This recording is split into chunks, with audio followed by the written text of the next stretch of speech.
Mic check 1 2 3. Mic check 1 2 3. All right, I'm live, and we are live. Hello, everyone. I know this is out of the ordinary, but due to some foreseeable things happening Monday, we will be doing our space and technology show today, Saturday. So, welcome to Space and Technology. This is the show where we talk about technology in terms of, be more specific. Of course, we talk about blockchain. We also are going to be talking about some automation tonight. We are going to be talking about, well, we will be talking about, uh, I forgot my own topics list. Oh, and as you all know, uh, every show the topics will be posted down in the description for you to follow along. Also, tonight we'll be talking about some good old robots. Everybody loves some robots. Talk about robots. We'll be talking about Amazon and what they're doing. We will be talking about NASA and some space news. And this, like to give a shout out to our. I'm forgetting words tonight. It's kind of early for me to start forgetting words, but I like to give a shout out to our sponsors, Andromeda Galaxy, Milky Way's closest neighbors and friends for 3 billion years. And we'll be talking about, some China and what they're doing over there. They have a lot of, oh my God, I saw a video today. Um, so let's wait till we got a few more people coming in. I think tonight will be a good show. In my humble opinion, I believe tonight will be a good show. One of those classic shows where you add to your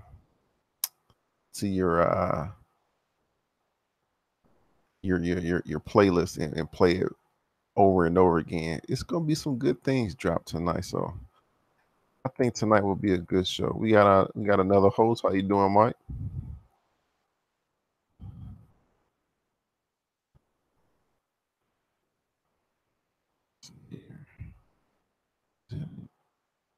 That's it. Yeah. So hello. Hey, what's going on, brother? Not much. How you doing today? Hanging in there. All right. All right. Um. Let's see if a few more people dropped in. Okay, so we may as well get started here because it's going to start out slow and lead to the good stuff later on. We got a few Volkswagen is making some moves, so we're going to start with them first. Get this up.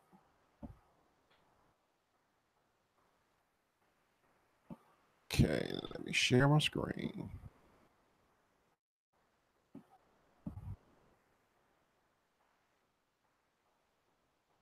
All right. Okay. Is this it? Yeah, God, this is it right here. Volkswagen. This is from electric.co from July 4th. VW announces new all-electric car sharing platform, We, which is its name, We, to launch next year. It's coming on strong, ladies and gentlemen. It's coming on strong.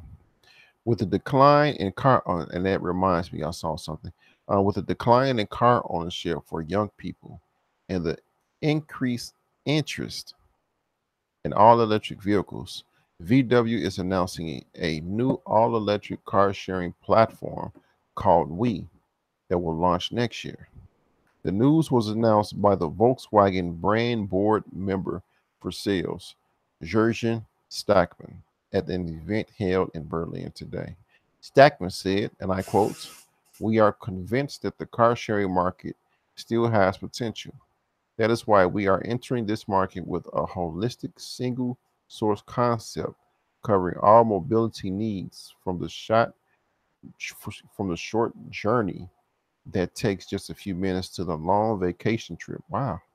Our vehicle on demand fleets will consist entirely of electric cars and will therefore provide zero emission, sustainable mobility that is an intelligent way to relieve the strain on urban areas. End quote. Volkswagen says that the first electric vehicle on demand services for the We platform will launch in Germany in 2019, and it will be extended to major cities in Europe, North America, and Asia as early as 2020. That's a year and a half away. Volkswagen's electric vehicles are already being used in third party car sharing services. For example, Zipcar is bulging a fleet of over 300 all electric Volkswagen e Golfs to be available for a car sharing in London. Now, for its own car sharing service, the German automaker didn't specify which electric vehicles will be offered on the platform, but it did release the image above of the ID concept electric vehicle with the We logo on it. And this is the image above. There you go. Nice rims.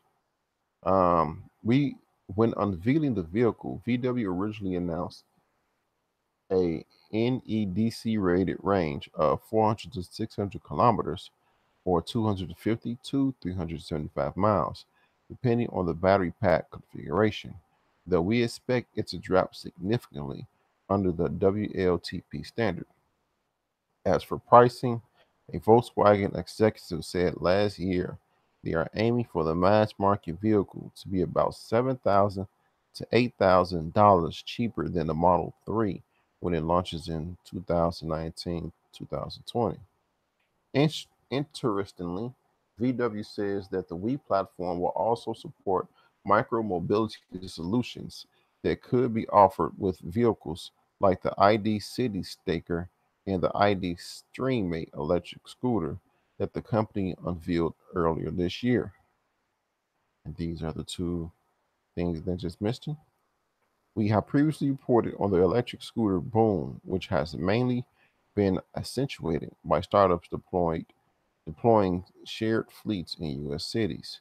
It sounds like VW wants to get on the craze, but the focus of the platform will remain an all electric car sharing fleet. Electric's take. Smart move on VW's part since it looks like car sharing is not a temporary trend that is going away anytime soon, or at least until somebody nails down fully self driving, and even then, car sharing will likely simply adapt to the technology. Several other automakers are getting on board with their own car sharing brands, like BMW, the Drive Now, and GM with Maven. It's also interesting to see electric vehicles increasingly be intertwined with car sharing as the BMW i3 and the Chevy Bolt EV are becoming popular vehicles on those respective services. I think it's an interesting way to introduce people to electric vehicles, and we are likely going to see a lot more of it going forward. Tesla is also supposed to launch its own Tesla network service. Nice. But it sounds like the automaker is waiting for fully autonomous driving before making car sharing available for its electric vehicles. This is, I like this. And they say within the next year and a half, this is going to be fully rolled out per this, per what they said, per what they quoted them saying, per this post. I like the car. Looks nice. The car looks very nice. It looks. It doesn't look futuristic. It puts me in the mind of a Prius a little bit. Um. Yeah. So yeah. So hey, it's Go ahead, Mike. Dive into it.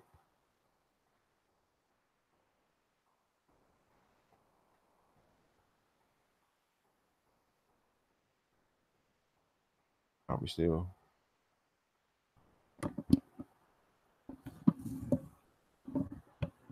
Hello, hello.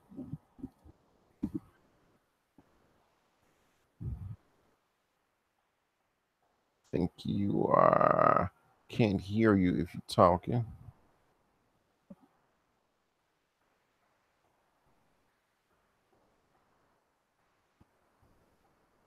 I think he's got some technical difficulties. So our Can you hear next, me? yeah, I can hear you now. Oh, okay. For whatever reason, I was muted.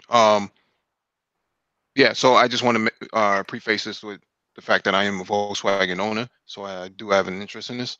Um, and I don't speak for the company at all. But I understand that this is going to be the way going forward, and that 2020 day is around that life cycle of where most car manufacturers and most technology manufacturers are going to be bringing out all their new weapons or their new toys, so to speak. So Volkswagen is the largest automaker in the world, Okay, I didn't know that. at least on record. Yeah, because they own Audi, they own Lamborghini, they own Porsche, they own Bentley, um, and a few other manufacturers too. So they only have a small market share in the United States. I think it's like maybe less than 10% of the market. But overall, their cars are desired because they're the way they're built. But this whole car sharing thing is just the tip of the iceberg of what's going to happen in the next couple of years. You're going to see Volkswagen, Porsche. There's an app on your phone called, well, not on the phone, but in the Play Store called Clutch, which allows you to um, basically pay a Netflix style subscription um, for the service, and then you could take out whatever car you want Okay, that's nice. for the year, right? So that's where the market is going. People aren't going to buy cars like that anymore. With automation coming in and wiping out jobs, people aren't going to be able to afford cars. Um, just flat out. So leasing becomes the new option, or car sharing becomes the new option. Me myself, I don't put a whole lot of miles on a vehicle, anyways, because I work from home, but and I live in the city, so I can walk to my nearest destination, or I can actually use public transportation to get to certain areas that I typically wouldn't drive to. So it makes sense that Volkswagen is actually moving in this direction. Okay. I didn't know Volkswagen was the large. What you said on paper, they're the largest car manufacturer in the world. Yeah, because they sell a lot of vehicles on the global market, not just in the U.S. market. So U.S. market is very a small portion of where they sell vehicles, but everywhere else they're pretty dominant. Wow, I did not know that. And you say on the Play Store it's called Clutch. Where people now I've heard you mention this before, where people can lease cars. It's a subscription. It's a yearly subscription, right? You car share. Basically, Car you're picking up a car for the weekend or for a week, and then you bring it back to the location. okay, and it's a yearly subscription, right? Yeah, there's a yearly subscription of something like 2,000 or $3,000 or something like that. Um, and you get to take out whatever vehicle you want. Gas and insurance is all included. So That's that's super nice, man. Oh, gas insurance included 2,000 a year. Of course, they'll be broken down. I'm pretty sure monthly. Uh, mhm. and each car manufacturer is going to end up having this. That's nice, man. That's uh, Well, you got to move those vehicles off the lots, right? I don't know how much you know about car sales, but those vehicles can't stay on the lot for too long, because one, they have a warranty on them that needs to be sold with the car, and if the car doesn't sell, then the warranty starts to expire, because um, the life cycle of the car. So you had a car that was designed in 2014. Well, now it's 2018, and you still haven't sold the car yet by 2017. That car needs to be moved. So there's a desire to to produce these vehicles, but it's hard to move them because nobody can really afford them. So you got to find another alternative. Hey, and remember, I don't know if you remember this, but during the 2008 housing market, you started seeing, well, there were commercials saying, don't have a car don't have a job, that's fine. Don't have good credit, that's fine. Come on in with like $100, and you can have a house today. Something to this effect. But uh, I saw a commercial like that today. It was about cars, and it was Hmm. saying $45 and drive away.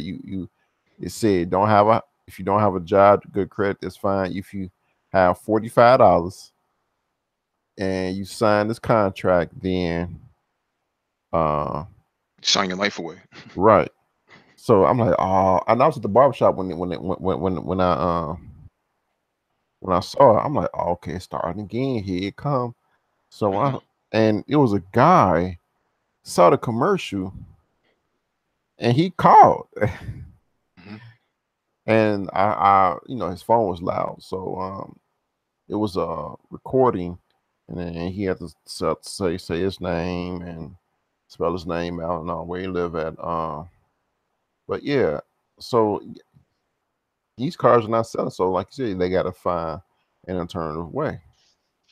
Yeah, and they don't want to crush them. You know, it doesn't make any sense to manufacture cars just to crush them. That's just a waste of labor costs and from a from a manufacturing standpoint, as well as um, to the dealerships that they get shipped to.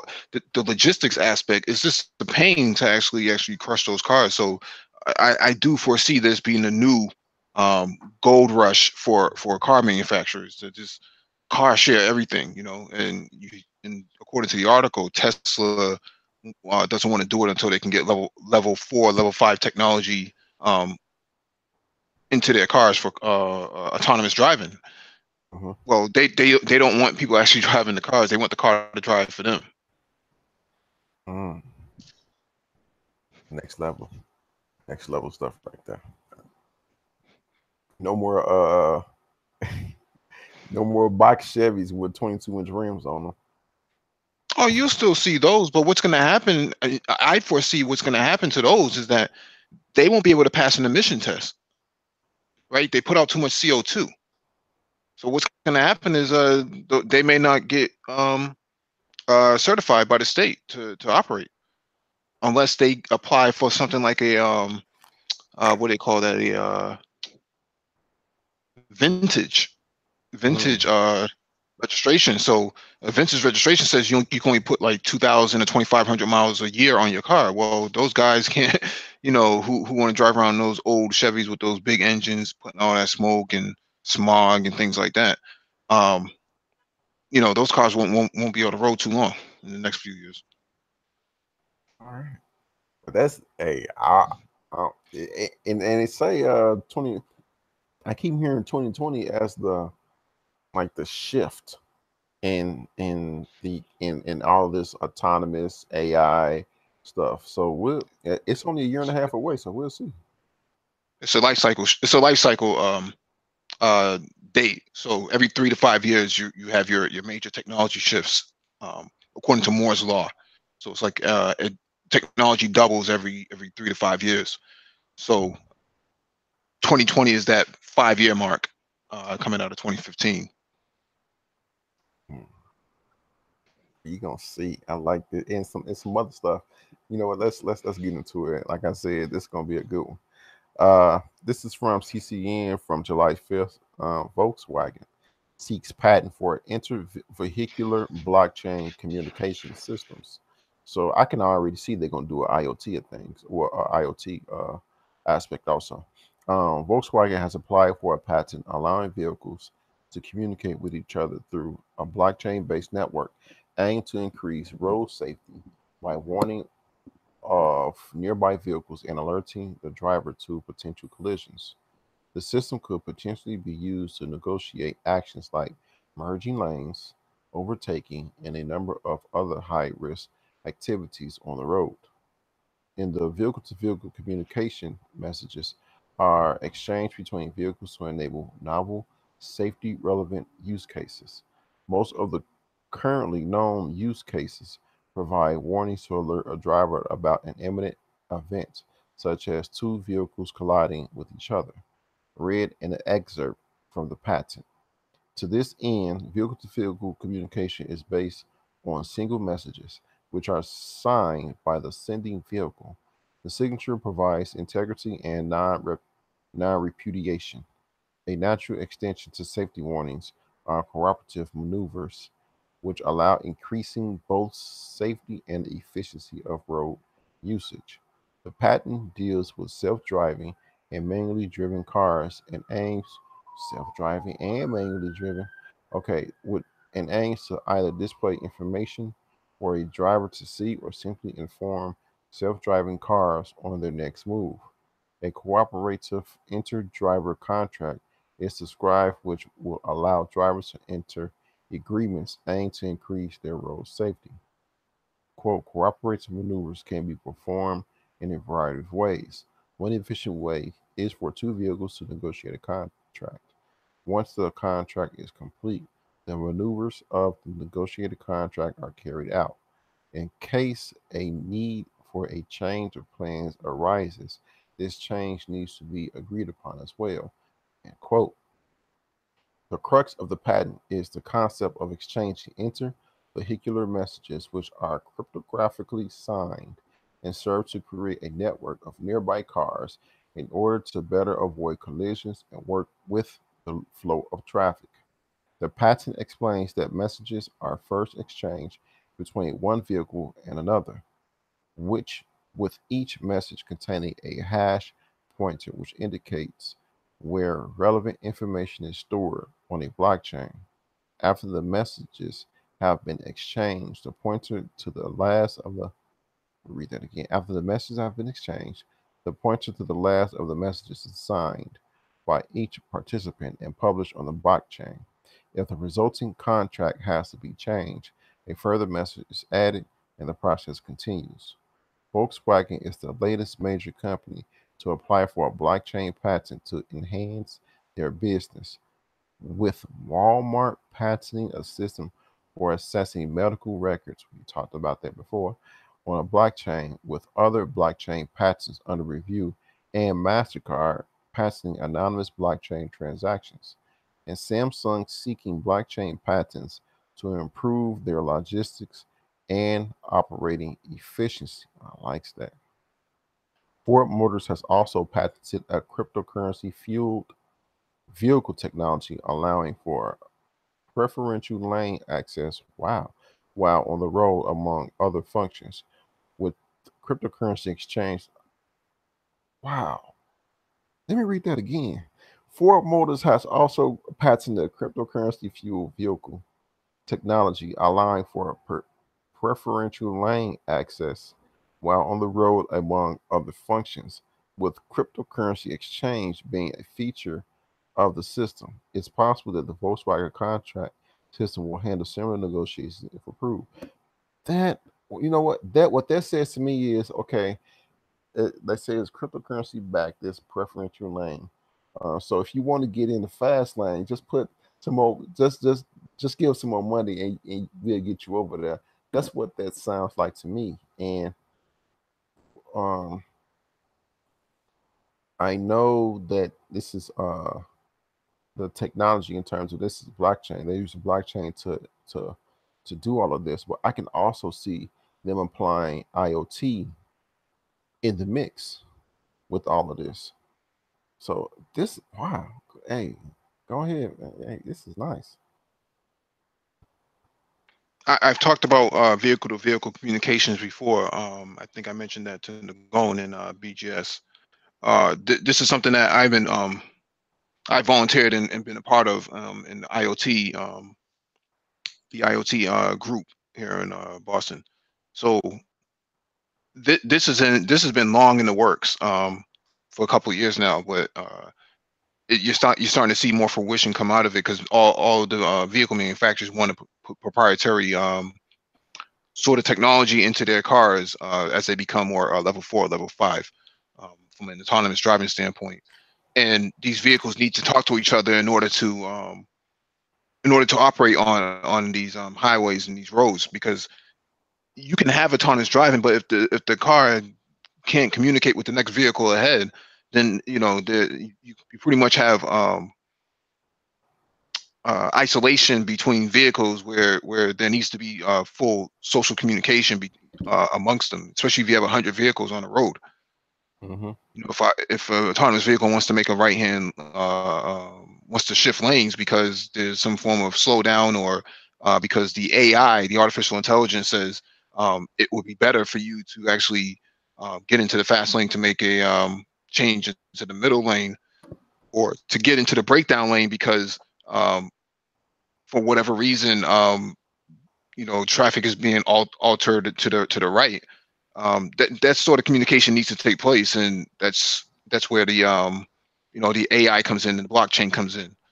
So you enrolling into that blockchain program is you're right on time. Mm-hmm. Mm-hmm. I can also see like a game, excuse me, like a gamification aspect to all this. Sometimes Who to what? like a gamification aspect, like The words are too big. That's a big word, brother. You gotta oh well, okay, let me break it down. Like uh if you keep doing this, then we will reward you. Like we will incentivize you for keep doing a good job. So yeah, like you know what I mean. So Mhm. I can see it because I've read that before. I've read that where even with Ulysses with his a company he brought to the table, Pacific arcade rides. the arcade city. They Okay. they had a gamification aspect where if I forgot what it was, but I remember they had a gamification aspect where they reward you in cryptocurrency for such and such, such and such. I can see that, and also with these different vehicle companies bringing out, automation and all this. There's going to have to be some type of over so someone's gonna I believe someone I think someone's gonna invent some type of uh uh universal blockchain deal where okay, yeah, even though we know all Volkswagen autonomous cars speak to each other and all four autonomous cars speak to each other, but you all still have to speak to one another. So we're gonna design this uh this this blockchain where you all can speak with each other on top of you all speaking with each other cars. Well, that's what vehicle to vehicle communication does. It allows cars to communicate for Okay. non-repudiation. So that layer is already done. That work has already been established. The standards have already been established. I think going back to like 2014 or something like that. But it's how do these other cars utilize their technology in junction with vehicle communications, right? Because now you still have these old U-Haul trucks that are still on the road that lack any sort of intelligence. They're just pretty much dumb trucks, right? They're Hmm. box trucks. And they occupy a lot of space. They have blind spots. They don't communicate because they don't have any sort of a mechanism in place. Um, so you would need some other third party aspect to come in and actually improve the intelligence of these vehicles. Um, for communication with these new cars that are coming off the assembly line, because some of these box trucks and whatnot, um, for the most part, have been on the road for the last 10 to 15 years. There was no concept of an autonomous vehicle or anything, or artificial intelligence or blockchain to that effect. So So you're there's, saying they're gonna retrofit them? there's a market to retrofit vehicles. That's what the Mm. IoT. That's the whole IoT aspect of it, the Internet of Things. So you can, you know, if you have the wherewithal, you could actually design your own software program to sit on 5G cell phones and actually drive these vehicles. I think Ulysses had posted a link last week to something like this being done. Hmm. Hmm. Yeah, I think so. Yeah. Man, this already, man. Man, we getting up to a hot start already. With these two articles, and I know, Right, and I just wanted to mention that the email that you sent yeah, today, today, yeah. that's a whole it's not just one class. It's actually a whole it's actually a whole degree that you're going to get out of it. If you look at the bottom of it, um, for autonomous driving and driverless vehicles or driverless technology, that's there's a whole program. There's about 6 classes that you have to take. So Yeah, cause I was looking at my email and I saw it. So edX sent that an email out and I was looking at it just to keep an eye open of a possible class I could take in the future. And I saw that. mhm. I said, you know what? I gotta send this out. I gotta send this out. So man, it's all fitting in. All fitting in. And like you said, it's a whole degree. And with this video that I'm about to show, well, this next topic on the docket tonight, how robots will shape our future. Not this one. I don't think it was another one where he was talking about the autonomous vehicles, and the guy was saying that it's kind of the build out is kind of slow because there's not enough people that hold that skill or know that type of technology to hire to help build out the autonomous vehicles. So it's all come like you said, it's early. It's all coming to fruition. It's all coming. So hop on the train or get left behind. Uh, this next point, the next topic on the docket tonight is how robots will reshape our future. Now I saw this before the show. Um, there was a robot in here that was like looked like the Terminator, man. But they had it looking friendly, so I guess people like. Also, it was a lot of drones in here. They had drones for firefighters. They had drones for farmers to spray their crops.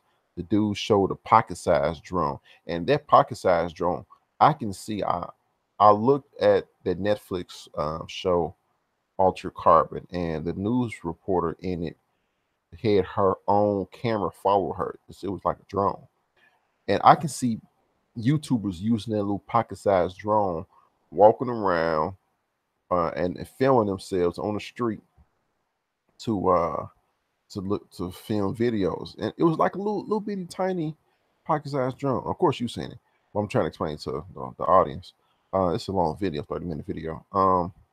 I saw that the Terminator-looking robot, and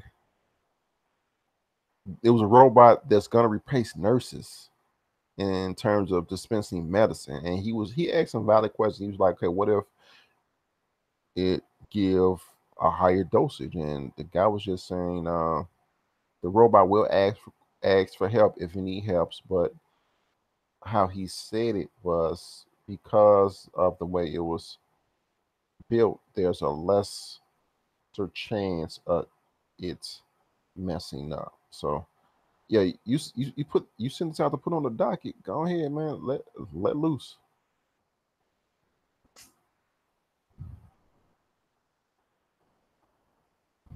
I think you're still on mute. Oh yeah,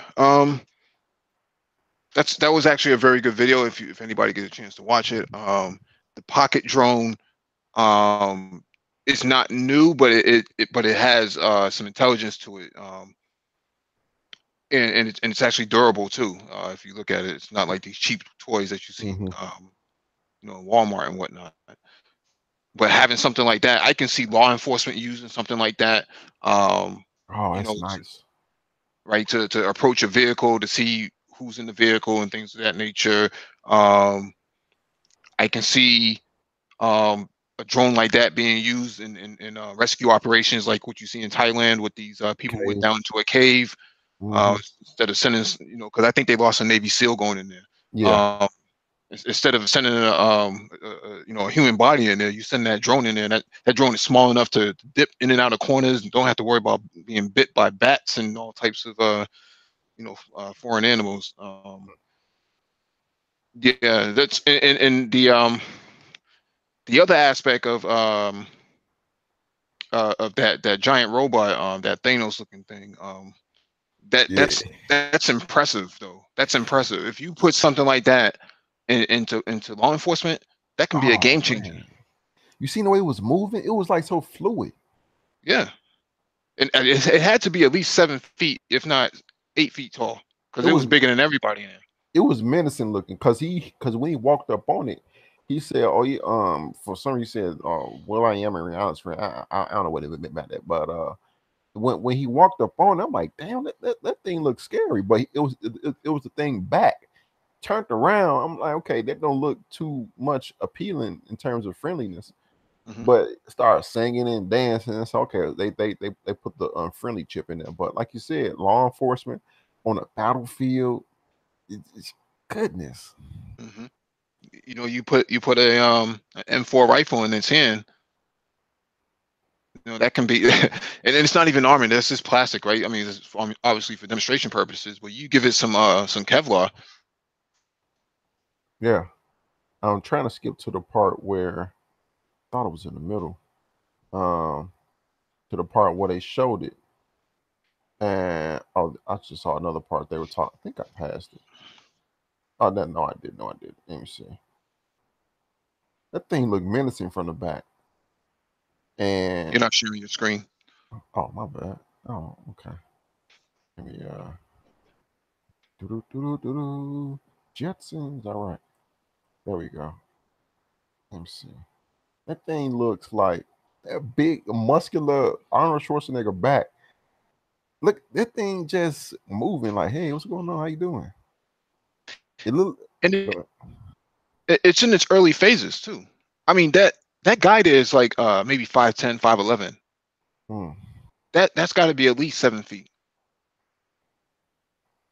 It's like a shack.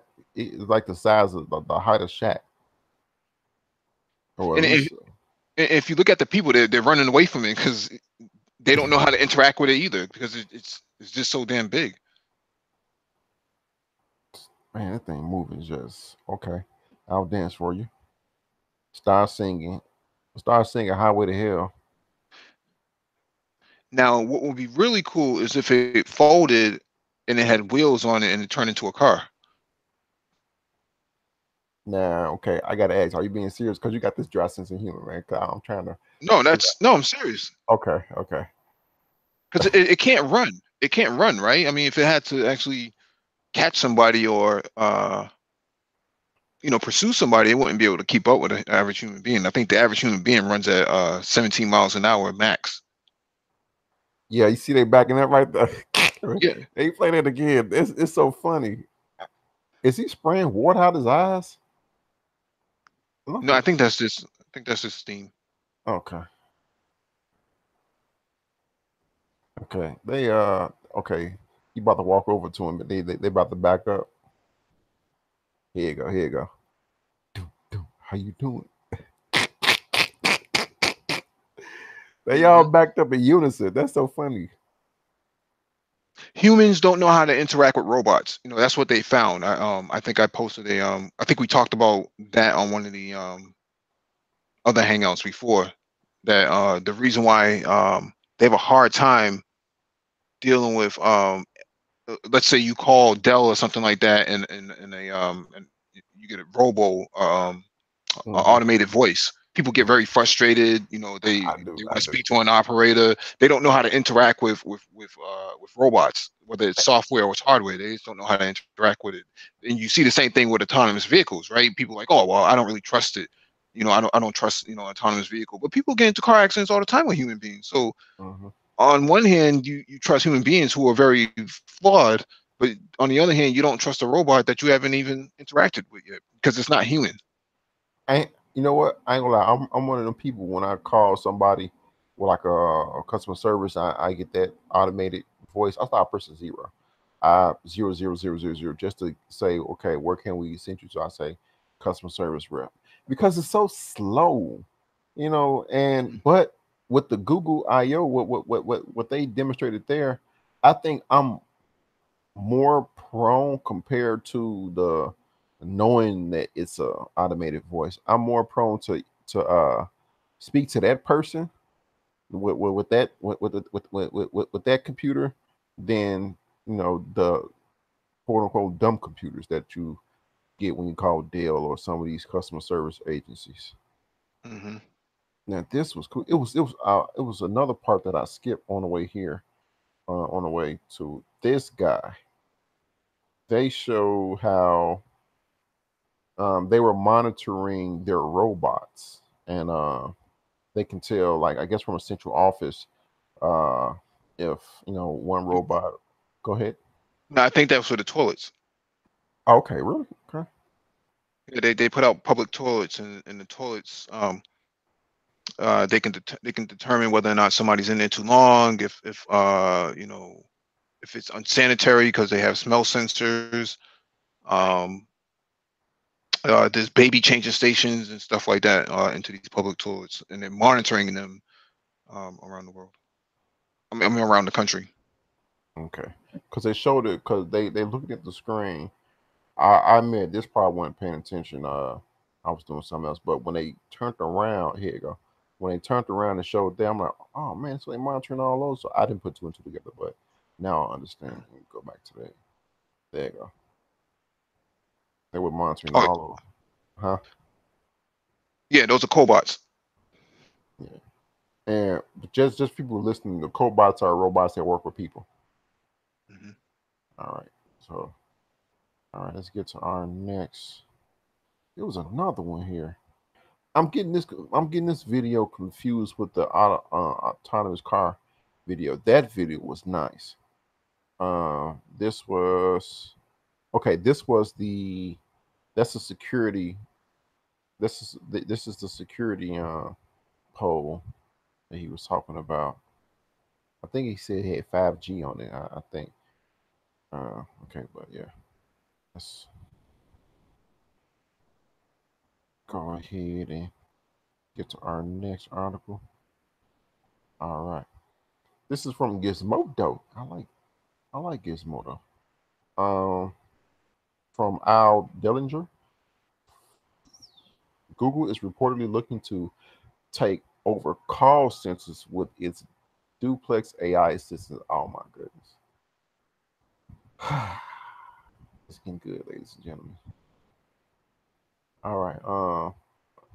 Just want to read the description of the picture. A headset hangs on a cubicle wall after the last telemarketing shift of Spectrum Market Service Incorporation, September 2003 in Philadelphia. So that's fine. Okay. Last telemarketing shift. All right.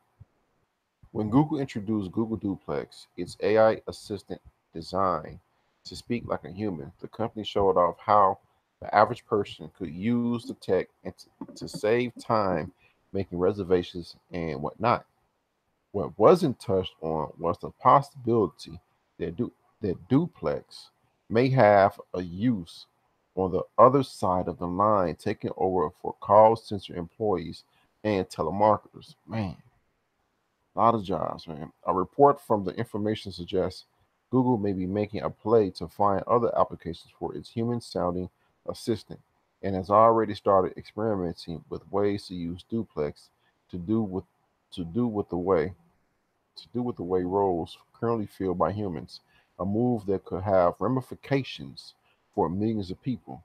Citing a person familiar with Google's plans, the information reported the company is already in, in conversation with at least one potential customer that would like to integrate Duplex into its operations. That firm, an unnamed large insurance company, is reportedly interested in using the voice assistant to help simple, straightforward customer service calls. Oh, when you know what? Let me finish this.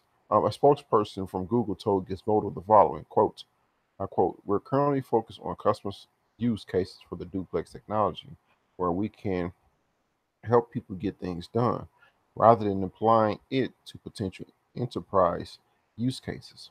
We aren't testing duplex with any enterprise clients. Duplex is designed to operate in very specific use cases, and currently we're focused on the testing with restaurant reservations, hair salon bookings, and holiday hours with a limited set of trusted testers. It's important that we get the experience right, and we're taking a slow and measured approach as we incorporate learnings and feedback from our tests." End quote. If Google can find its way into the business of automated phone calls for companies, it could creep its way into a massive profit center. The research from Research and Markets Projects, the cloud-based customer call center market will reach about 21 billion by 2022, up from 6.8 billion by 20 in 2017. Of course, as the market expands, so will the competition, and Google isn't the only major tech firm that sees opportunity in entering call centers. Last year, Amazon started selling a version of its wildly popular voice assistant Alexa, designed specifically for use responding to questions via phone and text. Companies like IBM, Microsoft, and Cisco also already have their foot in the door of this business, per the information. While there may be major profits awaiting these firms as they conquer call centers, they also come with a cost. Humans will inevitably be bumped from the jobs. Most companies already outsource the work to countries where they can pay paltry wages in order to keep the expenses related to customer service down. And AI will likely cut those costs even more. That would be devastating for a nation like the Philippines, which has an estimated 1.2 million call workers, according to the Wall Street Journal. That's a lot of people.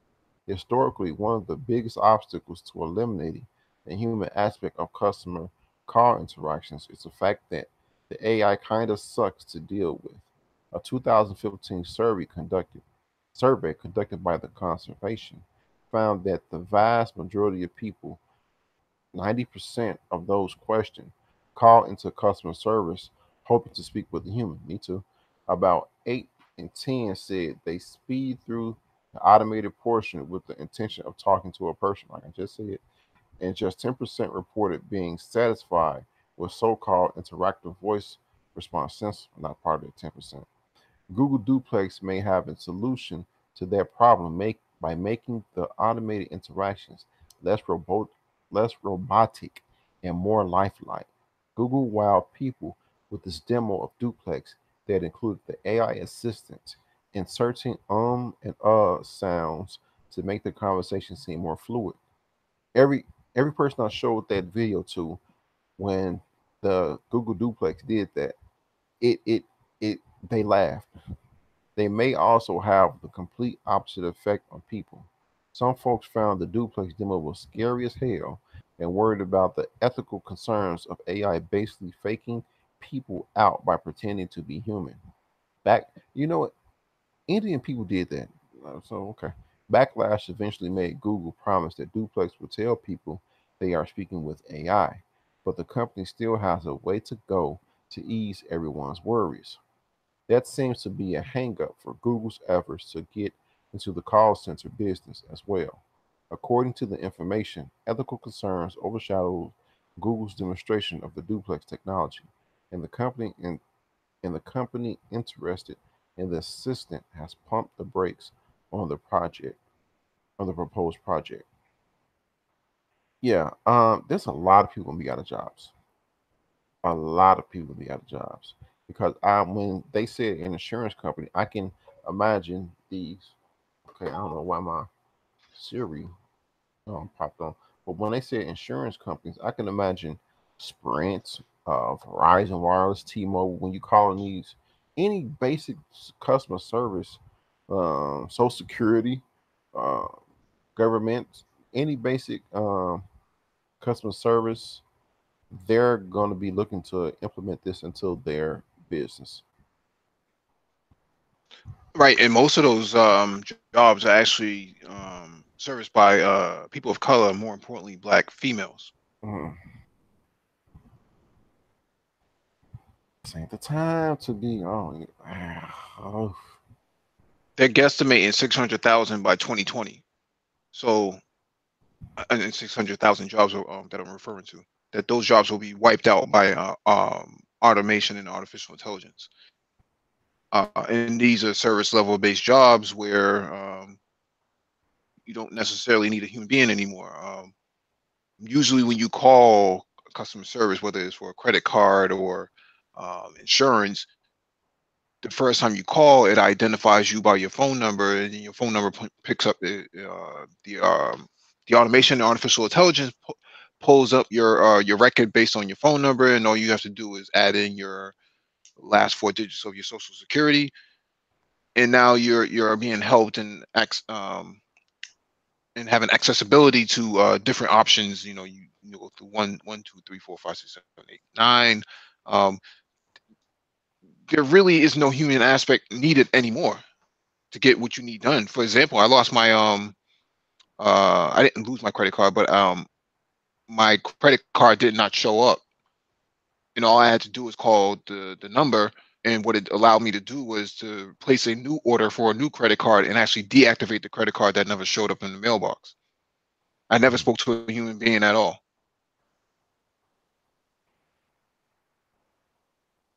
Out of work. I gotta. I'm put that on my Facebook. Just man, people be out of work just because they said what 1.2 million people in the Philippines, and the Philippines is nowhere near the population in the U.S. Yeah, Yeah, a lot of call centers in the U.S. are gone. They either went to India, or they went to Malaysia, or they went to the Philippines. Even Mexico. Some of those jobs went to Mexico. But still, the point of the matter is that whatever's left in the United States, you can kiss that goodbye. and the Philippines population is 100, a little over 100 million. That's a lot of people still. Um, yeah, and like you said, it's the people that normally populate these jobs are black women, women of color, single mothers, they which is just something to get as an income because they can't find careers or more stable jobs. It's a stopgap, Mhm. so you go to a call center, it put food on the table for the time being until you find something else. But when that stopgap is taken away, then you just SOL. You up a creek now. Mhm. It's not getting good. And this next article, you gaining more points on that one. No, that's all I have. And this next article just don't get better. It's from LinkedIn, July 5th.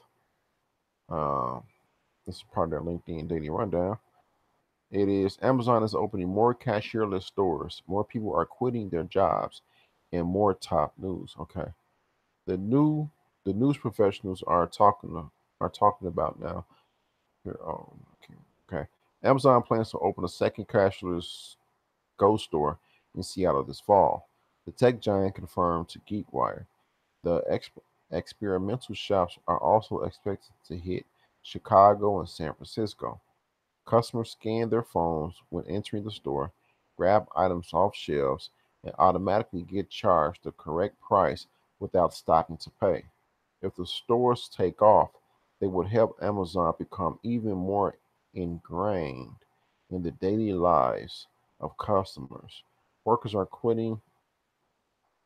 Okay, that's the so yeah, Amazon work is they already have a cashier in the store in Seattle. Is doing good. I saw the video.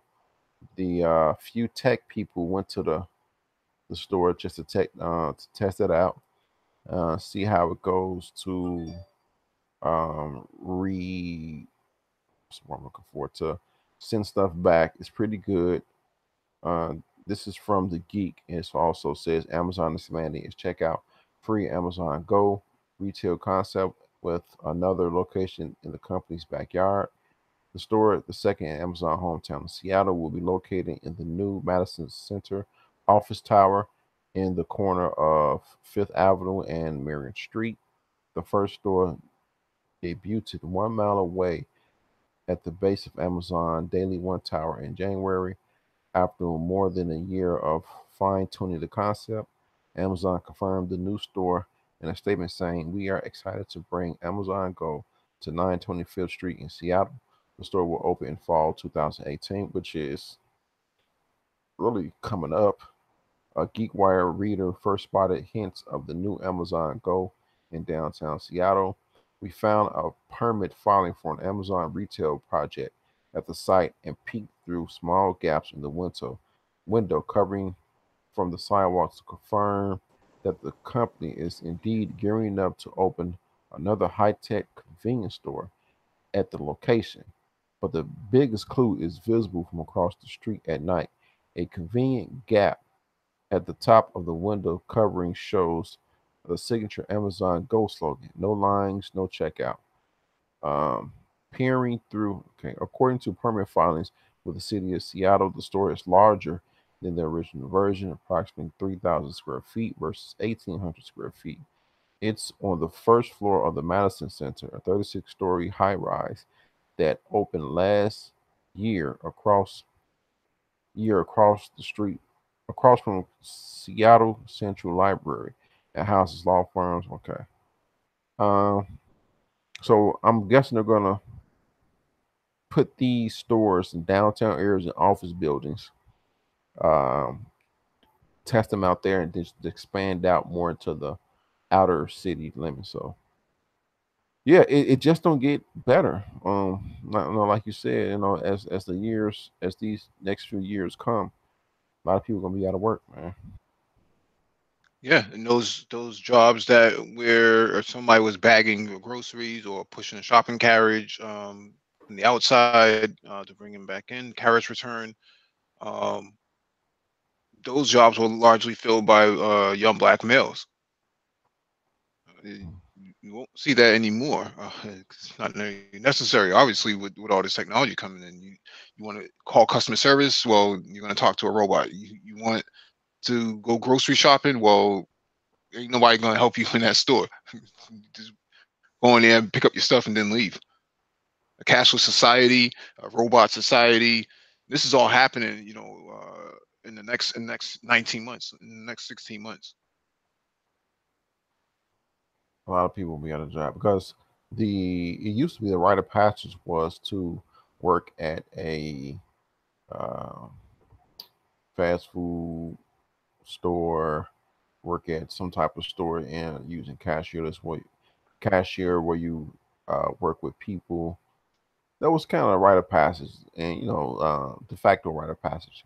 But now those soft skills are going to be missing in future generations because robots are taking the jobs.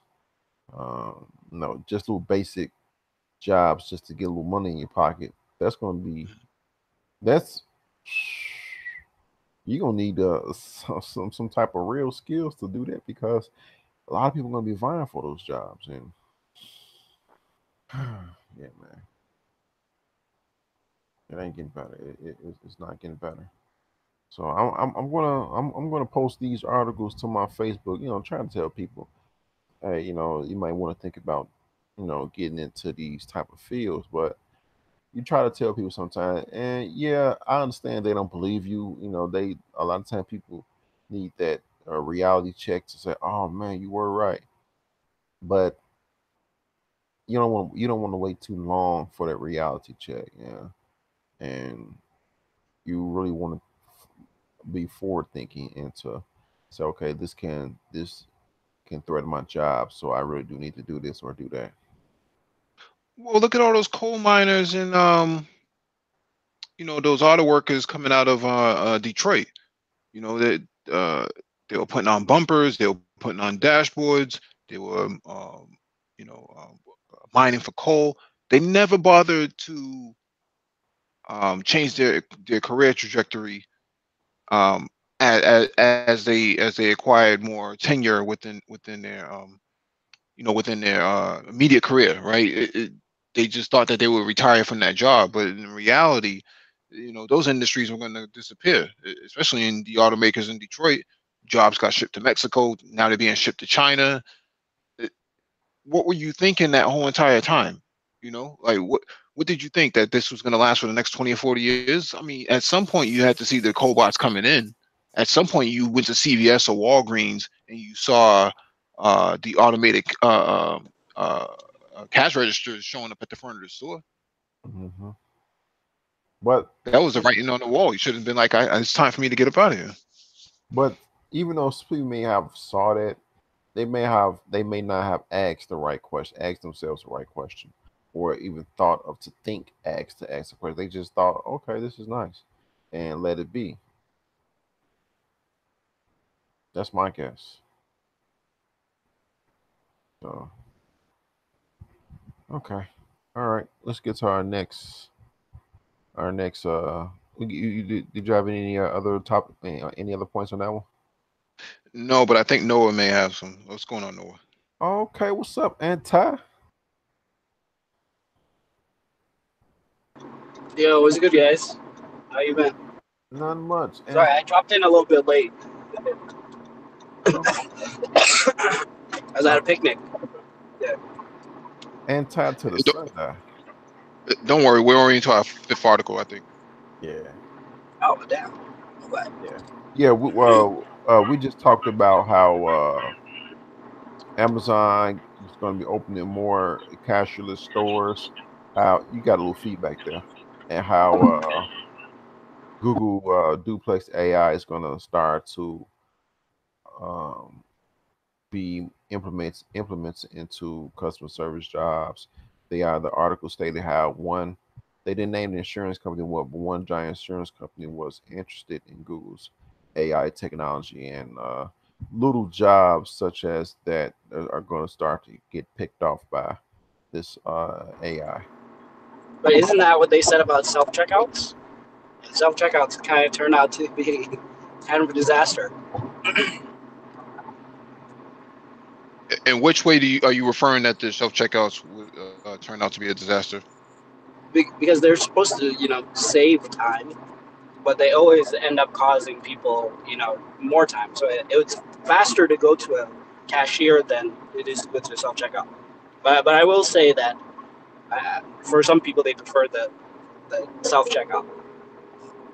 Well, I think one of the benefits of self checkout for the store was, or for the retailer, was that they didn't have to worry about labor, right? So one was labor, and two was people's drawers, their cashier drawers coming up short because either they miscounted some money or they, did a one for you, two for me type of deal.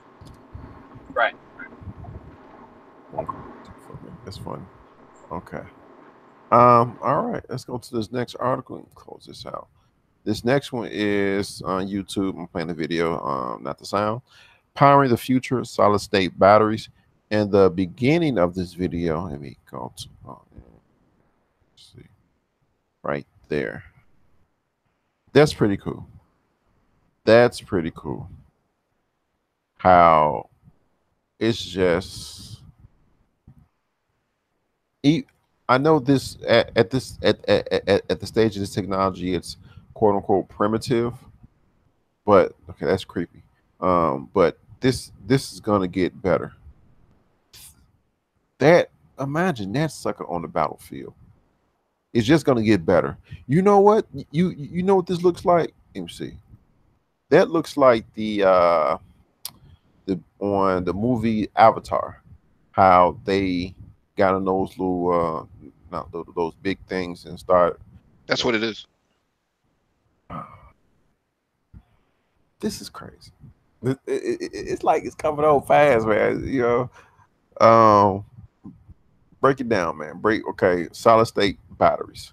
They're saying they're saying they're going to last longer. They're less prone to explode, such as what's it, the Galaxy Note that was exploding, and then they showed a video where the Tesla was on fire in the middle with the heat. I think the heat what made the Tesla catch on fire.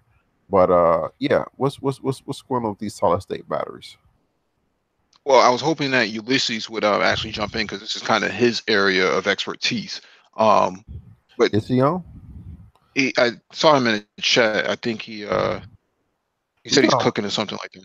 I think yeah, he's probably just eating potato chips or something like that. He calls that dinner. yeah. Um, Hey, I went to the grocery store today to look at some I I looked at the price of Doritos. They were still the same, but then that's telling me if Doritos made out of potato, I don't know. I want to get to that. But go no, ahead. no, no. They're made out of tortillas, but the point is, I mean, they're made by Frito Lay, though, I think. Okay. We can always save this to until you get on. This one specifically until you get on, because I know he want to talk about this one. So when No, he get home, I just give my opinion. oh, go ahead, shoot. Right. Solid state batteries. Where there's there's gonna be other resources such as graphene, which is very expensive right now, but will eventually start to trickle down in price. Um, you're going to see emergence of these type of batteries, and the research for these batteries come up, because one, you have a lot of electric vehicles coming onto the market in the next couple of years. I think we saw the first article talking about that for Volkswagen. And Porsche now has their electric vehicle coming out. Um, and now a lot of these new cell phones, the reason why the cell phones are so expensive, the smartphones are so expensive, the iPhone going for 1,000 and Mm-hmm. Galaxy's going for 800, is because the battery technology is so scarce. It's expensive. Mm. So there needs to be a better way of sustaining battery life. Um, my phone only takes about 30 minutes just to charge from start to finish. That's Um, fast. it is, but at the same time, it has a shorter life cycle too. So it'll probably be need to be replaced in the next year or so. But I don't really care about that. I care more about the usage for right now. And as it stands right now, some of this battery technology isn't always up to snuff.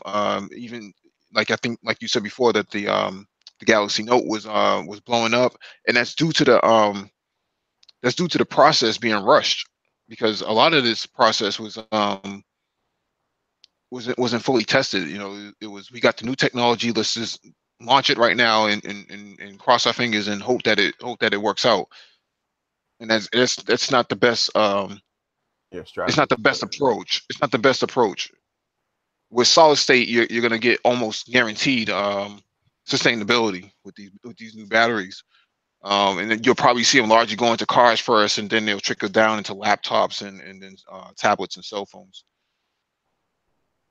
Because they're saying the solid state it lasts longer, um, uh, in different temperatures compared to the batteries that are already being used on the market today.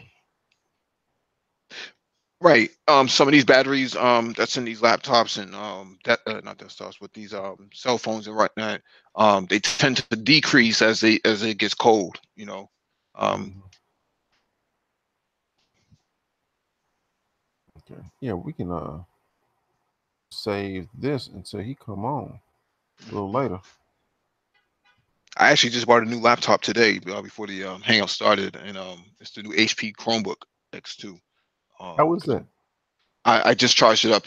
It's supposed to have like a 13-hour battery life or something to that effect. But I'm getting off of Windows and I'm going straight to Chrome, Okay. making I that transition. I don't own Chromebook. Wait, Go how ahead. do you like Chromebooks? I've only didn't own the older one, but a cousin had it, and you had to, you were forced to log in, using your, your Google account. I don't know. I was a little squeamish about that. How do you feel about it? Well, you have to do the same thing with Windows too. Right, but I just don't do it. For me, I just I just say later, and then I never did it. Well, in order to set up a new Windows laptop or desktop, you still need to register an Outlook account. That's by default for Windows 10. Windows 7 and Okay, Windows 8, right. that That's wasn't the case. So everybody's yeah. going Well, off how that. do you feel about that just in general? How do you feel about that just in general? I particularly, well, at least personally, I don't like it. I don't know why they're doing it. Because they want to collect information. It's all about continuously connected technologies. So your phone is going to always be on for obvious reasons. Your laptop is supposed to be on, um, and your smart TV is supposed to be on. So you have and then you have all of these other accessories such as Nest, um, Alexa, Siri, because it's constantly listening, Google Duplex, and all these other Google Home, all these other technologies that are all connected into one account.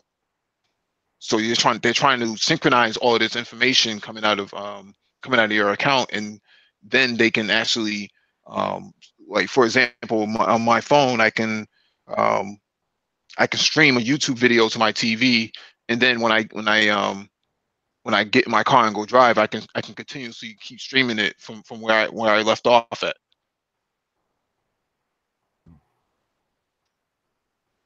Okay. But Anti? yeah, the group the Google Chromebook. Oh, might cut out a little bit. What was the last thing you heard? Continuously.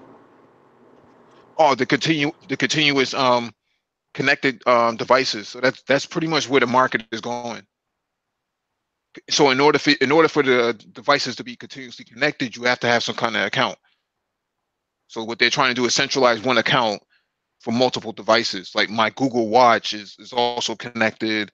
My Google is connected to my Google phone, my Google now my Google Chromebook. Same thing for the Chrome browser. The Chrome browser has new features now that allows you to pitch YouTube to your TV, read email from your TV, things of that nature, all through one account.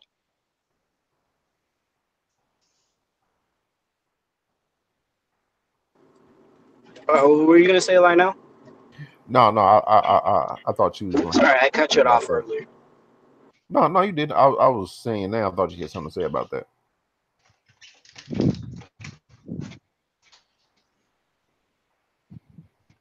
You there? Yeah, I guess it's all about the metadata then. And that's what they're really going for. Or Yeah. to centralize everyone's online identity with their real life identity. You know? Yeah, you don't have any privacy anymore. You know, that's just what it's all about now. You gave up your privacy when you decided to sign up, you know, for social media. Right. Well, there's this new Netflix, I guess, movie that came out. That was kind of like that. I don't know if you guys seen it. What is it? Where basically, you know, in the future, there's no privacy, right? Whenever you look at someone, you know, walking down the street, you kind of have like that optical thing inside your head, and then you can see, oh, this person, 36-year-old, you know, nurse, blah blah blah, that kind of stuff. What's the name of the movie? And then I forget. I'll have to look it up again. But basically, there's hackers who go and, you know, they've learned the art of like deleting themselves from all the feeds, right? I think it's called Circles. Circle. I think that might be it. Okay. I gotta take a look at that. I saw that in the movies. Circle, like regular CIRCLE. Right. Yeah. It's really based on like I think it's like based on Facebook or something like that. Oh, okay. I think I'm talking about. I haven't seen the movie. I'm gonna take a look at it. Right. Well, don't you guys think it's a little weird that we kind of like live in a world where we imagine the future through, you know, science fiction movies and TV shows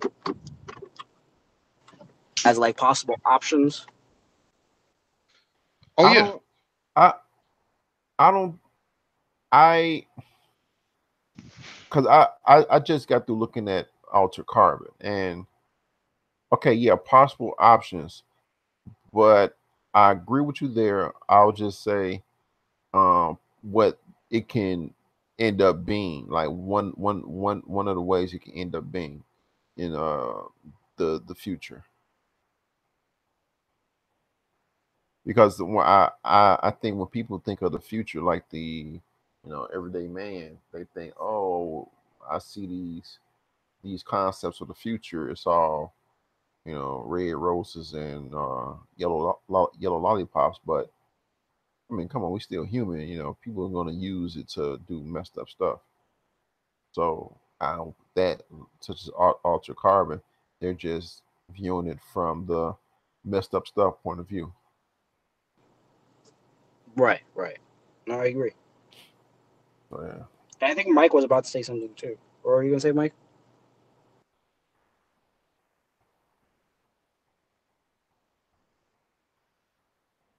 Yeah, I think you're still muted, Mike. Okay, I think he might. What, oh, there he is. what was that? I think you were about to say something earlier. You want to continue it?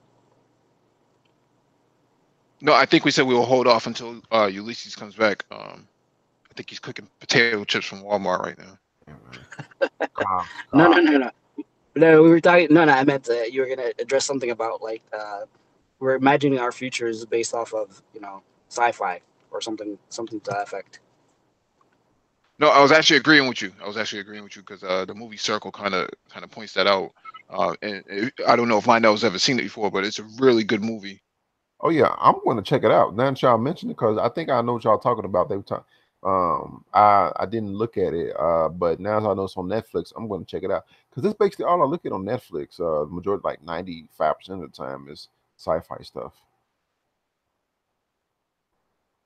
Yeah, I'm gonna definitely check it out.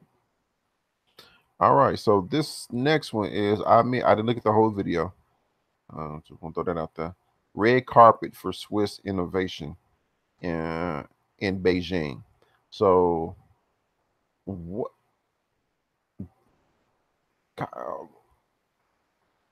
So they're inviting Swiss to Beijing to display Swiss technology in Beijing, and be careful, they're going to steal technology. Uh, and they few art pieces, make everything look nice, but they're just basically displaying putting on display Swiss technology in Beijing. They're putting on this big show. The video is linked in the description.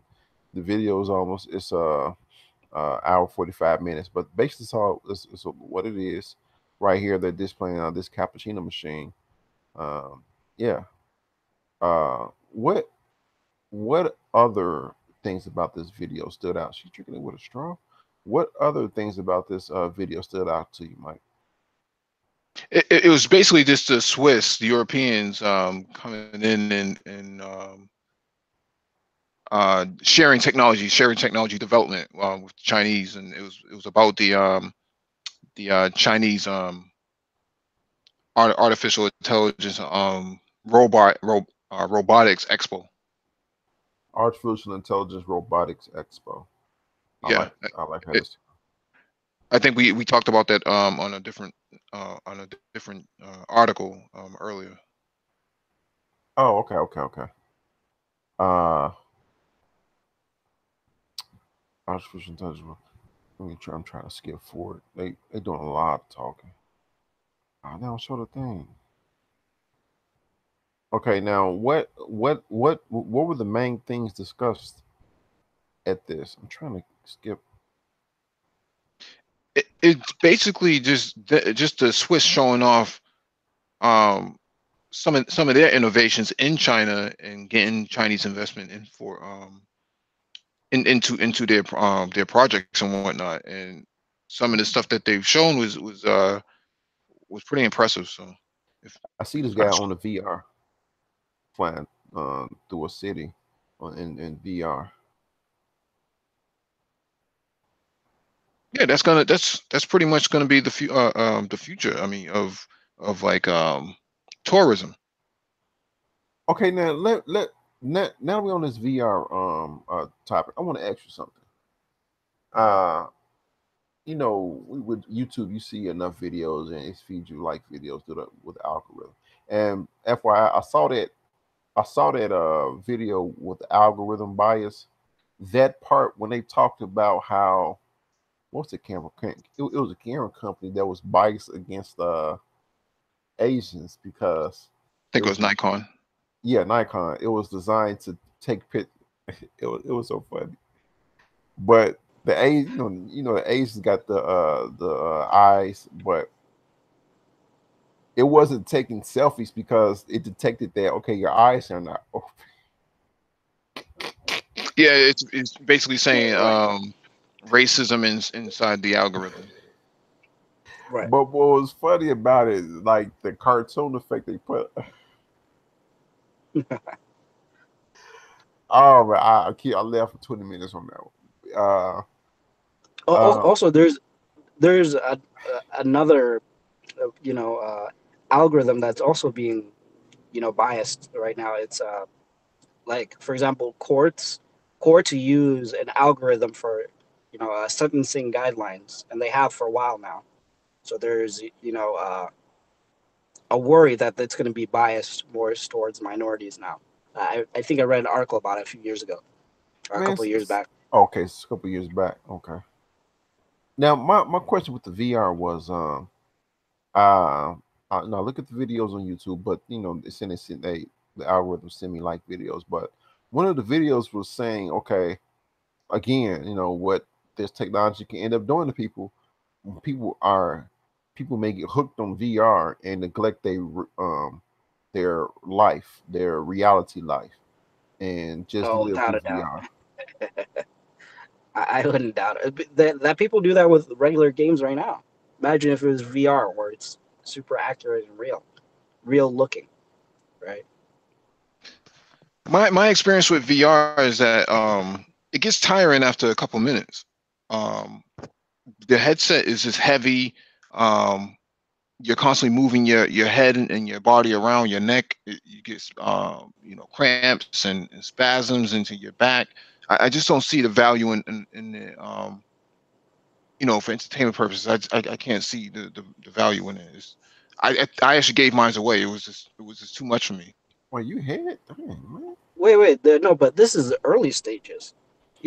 In the future, I see it more going towards kind of like Like a sleeker I don't know if you design. guys have ever watched the anime Sword Art Online, but it's basically The like a pod, and then you go inside it, and it injects you with I don't know, some kind of compound, and puts your body to sleep, and then you go into the virtual world that way.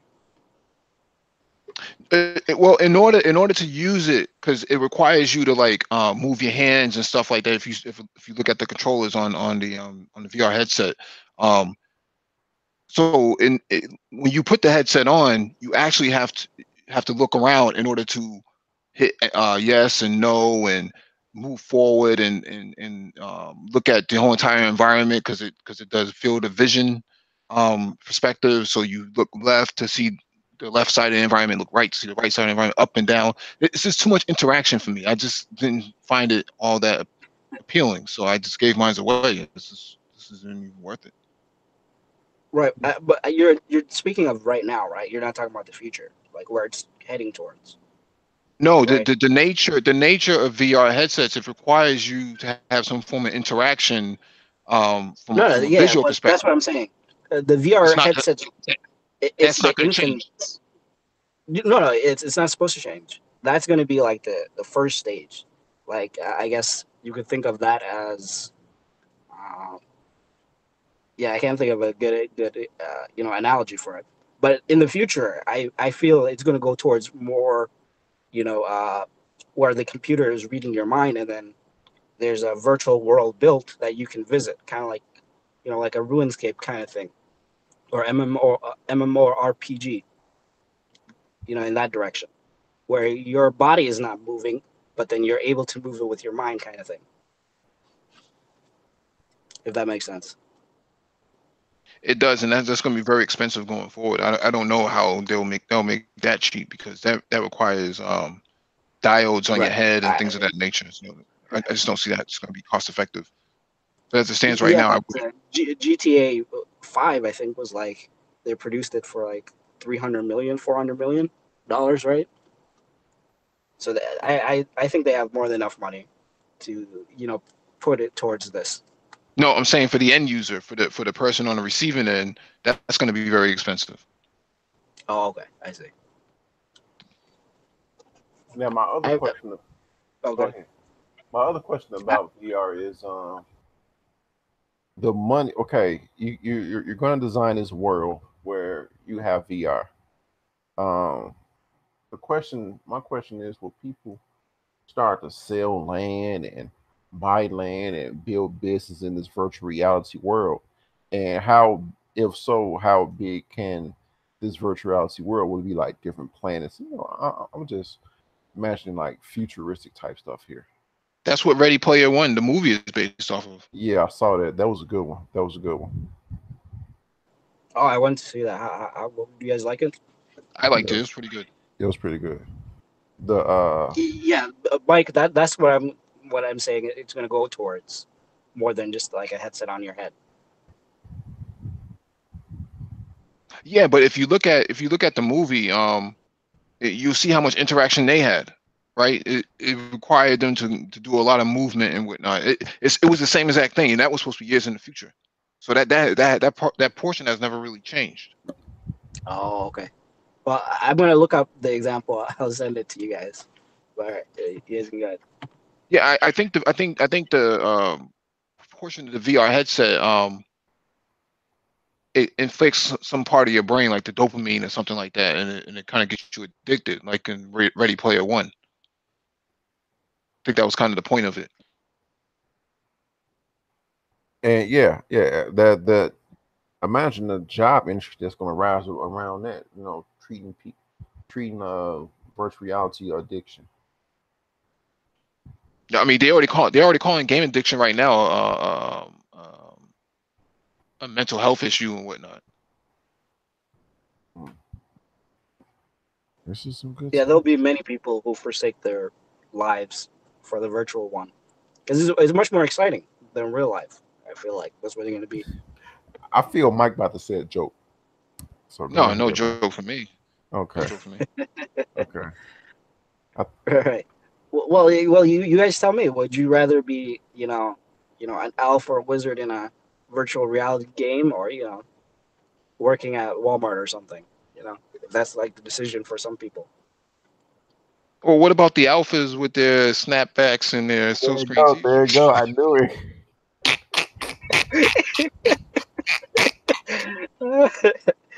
I knew it. I said, you know what? I feel a joke coming, man. Here it comes. Oh my goodness.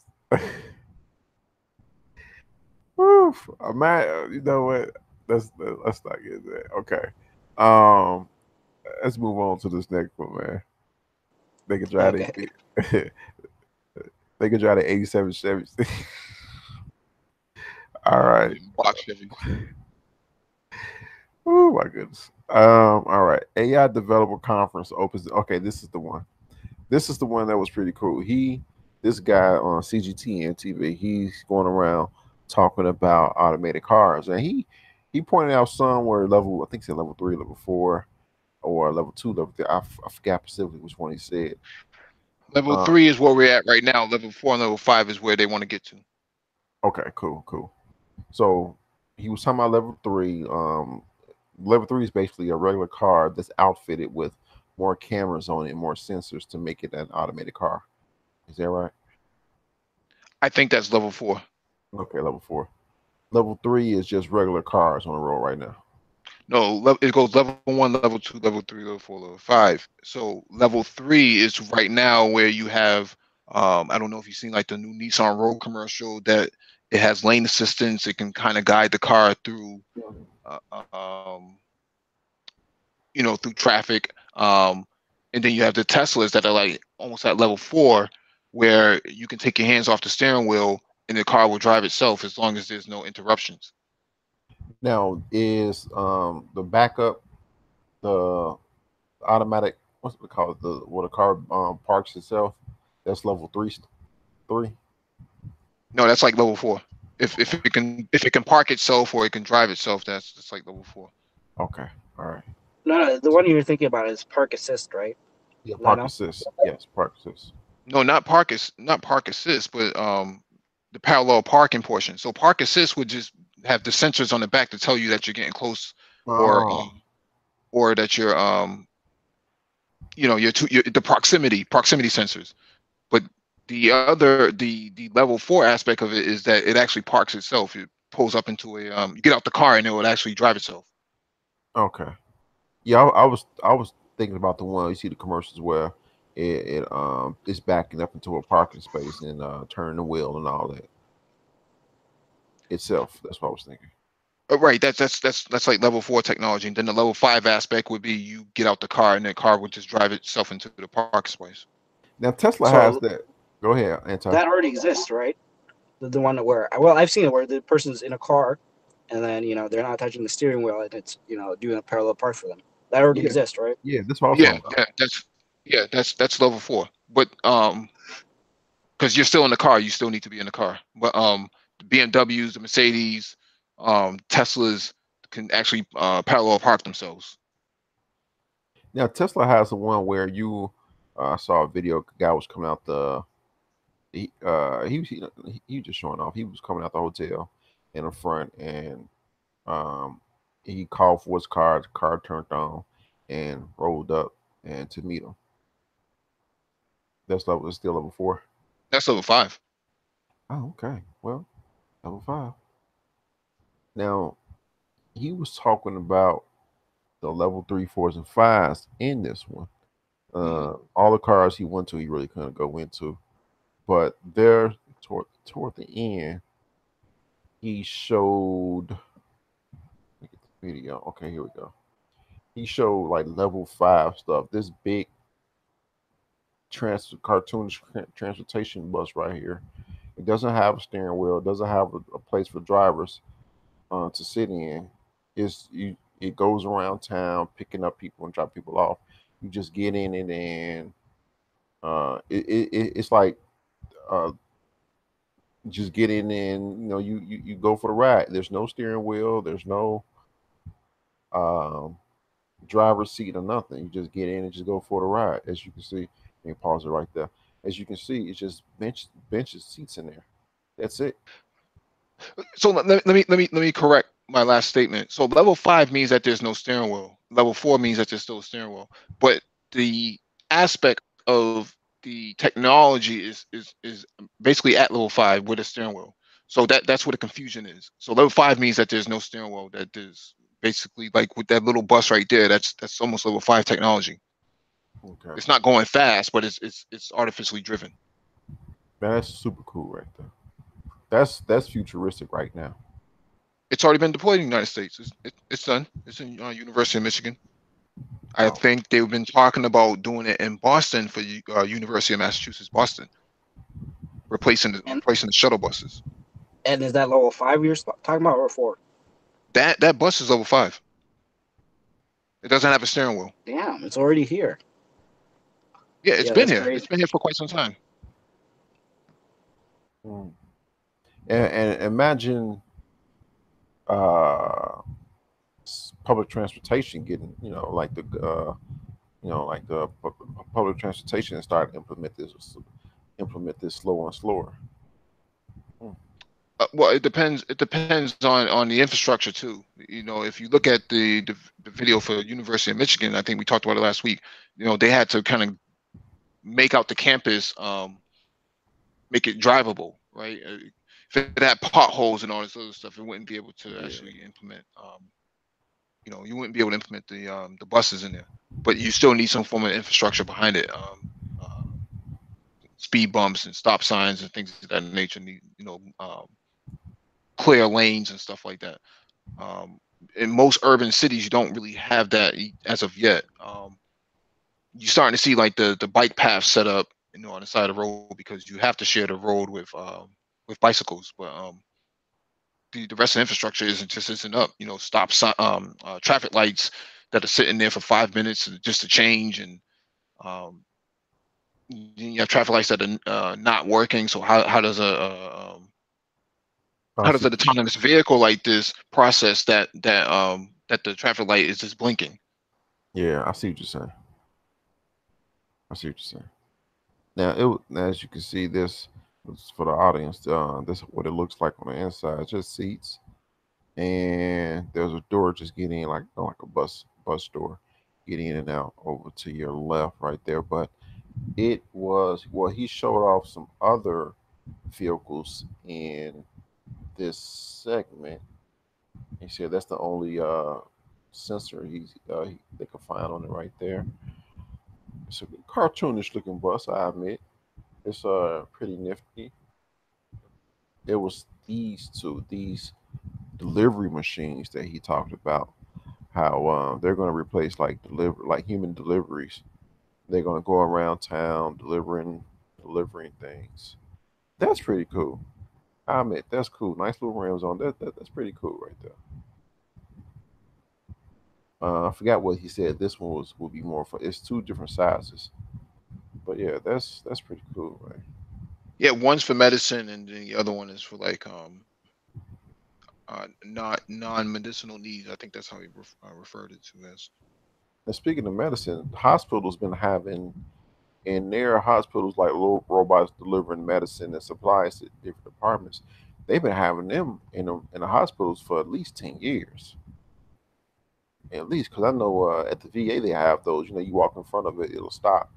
But you know, I already know the mapping of the hospital, and they you load them up, and it goes around, it goes about its way.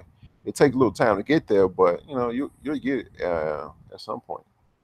Well, they have sensors in the floor. You know, if you look at Amazon's acquisition of the robot manufacturer in Massachusetts, I forget the name of the company now. But their whole warehouse is developed in that fashion of robots carrying parcels around. You know, your Amazon orders on a robot is being shifted around the warehouse, and there's hundreds of these little robots running around. Mm, awesome, awesome, awesome. We got a complex in here, so we can get back to the solid state. The Batters, potato chip man. you know it, all up in his beard. What's going on, complex? I think I don't. Maybe he's not here, or maybe he's just listening. Maybe his chips are still cooking. I've never heard of someone cooking potato chips. Well, you haven't Oh, met Snob before. he's still cooking. He's still cooking. Uh, do you eat your potato chips with a fork and a knife, Mike? That's too fancy. I need a spork. I I eat my Snickers with a fork. uh, All right. This next he said he's still cooking. This next one is X. Okay, there you go. Silicon Valley meets Beijing. Where is the where is the smart money going? Ooh, I like this. Smart money. Where's the smart money going now? Obviously, as you can see with the and see this what the a VR headset will have to look like to make it more easier on the back and neck for people.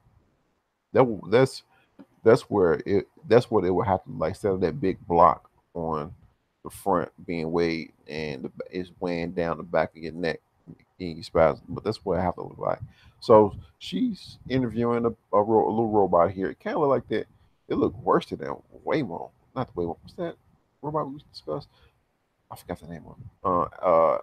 Asmo robot. It looked worse than that. But one Oh, you mean the thing, Honda robot? yeah, Honda robot. Well, no, I take that back. It's moving really nice. One thing I noticed about their robots were they only speak here. They only speak Mandarin. They only speak Mandarin. If you talk English to them, it's not going to answer. You got to speak Mandarin to me. That's I respect that. I'll say I respect that. Uh, yeah. So well, I guess they can just update it with, I guess language software for English. I'm pretty sure they got that. They just don't. They They have a translator. They already have a translator in China that can interpret English into Chinese, so, into Mandarin and Cantonese. yeah they just said no. It's our technology. You gonna speak what we speak, which is respectable. I respect that. But where's smart money going? Silicon Valley meets Beijing. So basically, in this video, they're saying smart money, the already big technology firms, they see China is I can't even say up and coming. They're here already with this new technology, automation, AI, virtual reality. They already here with it. They already holding conferences and yeah, just conferences displaying the technology. So the big Silicon Valley, the big money, they're obviously just gonna, okay, y'all coming up with this new technology, we want to invest in it because A, you don't want to get left behind, and B, they want to be on the cutting edge because, like Vladimir Putin said, whoever, with the VR virtual reality technology, this is the future. This, as we continuously say in this specific type of show, I'm about to say podcast show, this AI automation, virtual reality, blockchain, IoT. This is what these are going to be heavy hitter technologies of the future. So, go you have anything to say about this one, Mike? Pretty straightforward video. No, this is where you need to be investing your money into, and you starting your classes on Monday is just going to bring you into the fold even quicker. Yeah, and I'm already trying to, look for other classes just to take as soon as that class in. Just take what I was going to do is take that I forgot the name of it already. Man, the coded class, not Python, Linux, the Linux Foundation class right after the blockchain class ends because there's a gap between the blockchain class and the second part of that certificate. So I'm gonna, because that Linux Foundation is a at your own pace thing. So I'm gonna take that in between. Hmm. So I'm already looking at what to take on those two websites, edX and Corsica. Yeah, there's a robotics micromasters program on there too. I think I sent that out before. There's a whole robotics program that's Yeah, I saw that. I set saw up. that. It's about 4 or 5 classes. Now, anti taking the anti grav. Did you just start your AI class? Yeah, I'm taking it at the moment. How is it so far? If you don't mind asking. It's good. It's still kind of in the early stages, so we're learning Python and using it on Anaconda, and just kind of how to work around in there. But we haven't started any projects or anything yet. Okay, now, okay, this is my question for the both of you all. Understanding these are technologies of the future. They start going to be, they're going to start really coming in heavy. When I say coming in heavy, the average person is going to start hearing it. You're going to start hearing the average person talk about them within the next year and a half. Knowing these technologies are coming in full swing. What, okay, such as blockchain. I'm thinking I can do to pair with blockchain IoT just to pair with it. And I know I'm going. I don't want to look too far in the future, but such as anti gravity with artificial intelligence, what other technology can he pair with that just to mm, mm, trying to figure out what I'm trying to say this. Well, I would say with AI, it's the AI is the general, and then there's a lot of different areas in between, inside of it that you can go into. If that makes sense. Yeah, because I was thinking like AI, virtual reality. That's those things may go hand in hand with each other. Well, we're right because on the back end there has to be, well, especially if you're building, these huge worlds, there has to be, and but actually there's already AI technology in a lot of games. That's how they kind of do the, you know, uh, those soldiers that shoot at you inside of the game. They walk around, that kind of stuff. That's controlled by a computer. And so Hmm. as it But gets it's to not. But it's more, not artificial intelligence though. oh, that one isn't. No, no. Artificial intelligence means that it's a human decision. There's some form of human decision making involved um, by the computer. Whereas in these games, the reason why the computer is shooting back at you because it already pre-planned out the attack, right? It already has these vectors in place, these algorithms in place. Okay.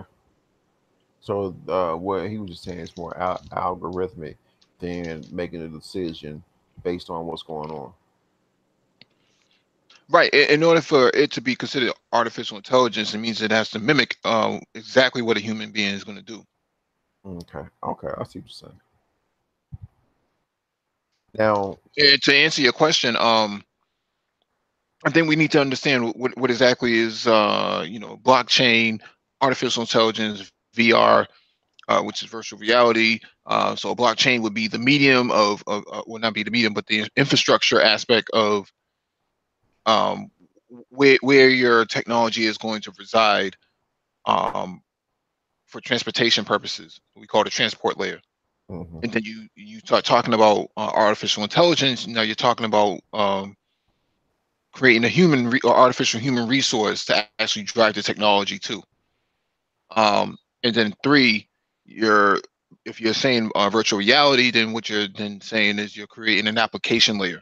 So the virtual reality would be the application layer for whatever purpose you're trying to use it for.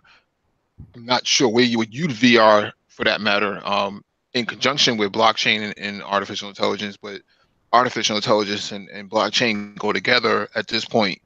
Um, like electric motors in cars. really? Okay. What about virtual reality and therapy? They could go together. Right, and that goes into the healthcare aspect, but it's not directly dependent upon blockchain and artificial intelligence. That's pretty cool. Blockchain and artificial intelligence. I gotta look into that. I thought you were taking classes on it. Now I'm talking about the artificial intelligence part aspect and how it blends in. Because Yeah, I'm heavy into I'm starting to get heavy into the blockchain. So that's why I was trying to ask this question to see what would be a good hand in hand type deal with the blockchain.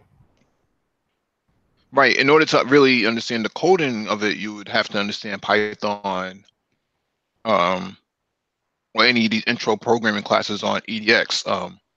Hmm. And there's plenty of them that's either self-paced or that's going to be starting up in September. So Yeah. Okay. Yeah. I'm definitely because I'm planning my class schedule because they just between 5 and 8 weeks, so I'm already planning what to take right after one another. What's coming up on September?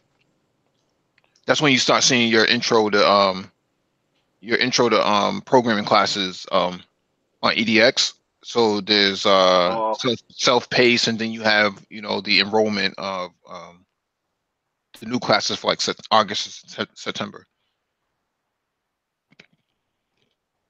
Okay. So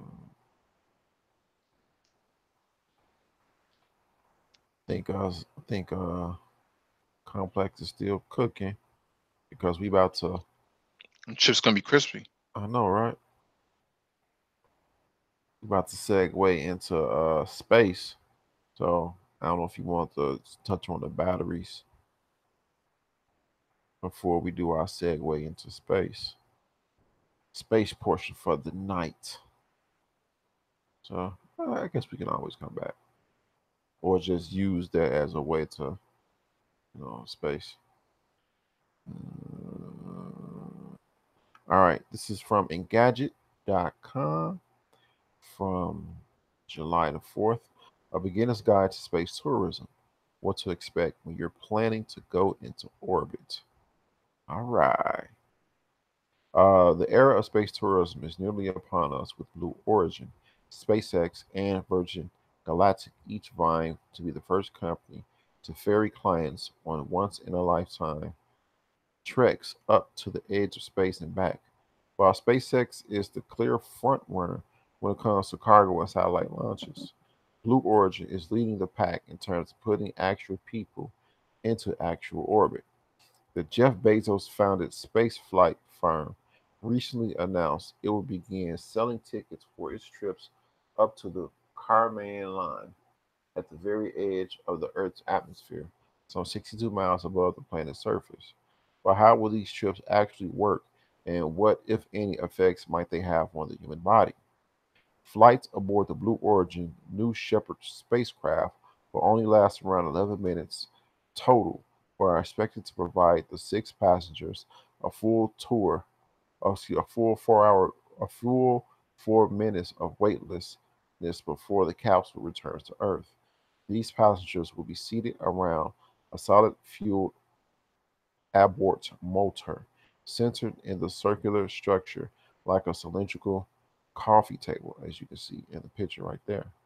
As Aviation Week reports, each passenger will be strapped into a chair reclined to about 70 degrees but angled to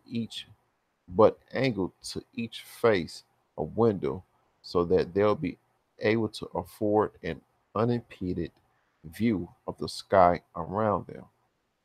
You won't have to worry about snapping selfies or recording the flight on your phone during the journey, as the new Shepard will be outfitted with numerous cameras capturing both the cabin's interior and the exterior view, per Smithsonian Magazine. Just be sure to use the restroom before boarding, as these crew capsules do not include a head, as that's the military slang for restroom. As of yet, the company has not disclosed many other details about what's in store for space tourists aboard the first New Shepard flight. Not even small details like sorts of G forces passengers will endure during either takeoff or landing. Okay. Passengers could experience something like a roller coaster or a jet taking off at the beginning. Rachel D. Seidler, a professor with the Department of Applied Physiology and Kinesiology at the University of Florida, told Engadget. The return trip could be a bit less pleasant, she continued, as a drop landing with, a, with the parachute could be fairly traumatic in terms of impact. Of course, that's only going to be an issue if the new Shepard's trio of landing parachutes, as well as its retro rockets, somehow fail to operate properly, which means you're going to crash to the ground. Uh, one one passengers Once passengers break the Earth's gravitational bonds, they'll have a few precious minutes to unhook themselves from their chairs and enjoy the freedom of microgravity. Unlike the physical impacts that professional astronauts have to deal with when they spend months at a time aboard the International Space Station, the corporal ramifications during these 11 minutes space jaunts will be minimal. The greatest threat, Tyler suspects, will be from space sickness. The vestibular system is the small balanced organ in the inner ear. She explained, when you tilt your head, gravity pulls around some of the stuff in there, and that signals your brain that you've tilted your head. However, in microgravity, that shifting doesn't occur, which can be a provocative stimulus. So people people could feel dizzy, nausea, things like that. It's not that difficult from being sea or car sick, and the effects should wear off quickly once you're back on terra firma. I think the main thing is going to be the space motion sickness, she said. So they may want to pack some medication or take it before they go. The fitness requirements for taking one of these trips should also be fairly relaxed compared with the stringent physical demands of long-term space flights. NASA astronauts, Tyler explained, have to be extremely fit with high bone density and plenty of muscle mass because the longer you're exposed to microgravity, the more bone and muscle mass you lose. That's why astronaut Peggy Whitson has to continuously train like a triathlete during her 9 months aboard the ISS. Luckily, this isn't the case when you're going to be weightless for less than a quarter hour. A person's cardiovascular system will work a little bit differently, Tyler concedes. We're used to different valves and pumps in the system that work to circulate around our fluids and blood, and in a microgravity context, these things will float towards the head. But again, just being there for 11 minutes, it may not be that big of a deal. At this point, it would appear that the most physically demanding aspect of these tourist flights will be deciding which arm, leg, and or kidney you will have to sell in order to afford a ticket to ride.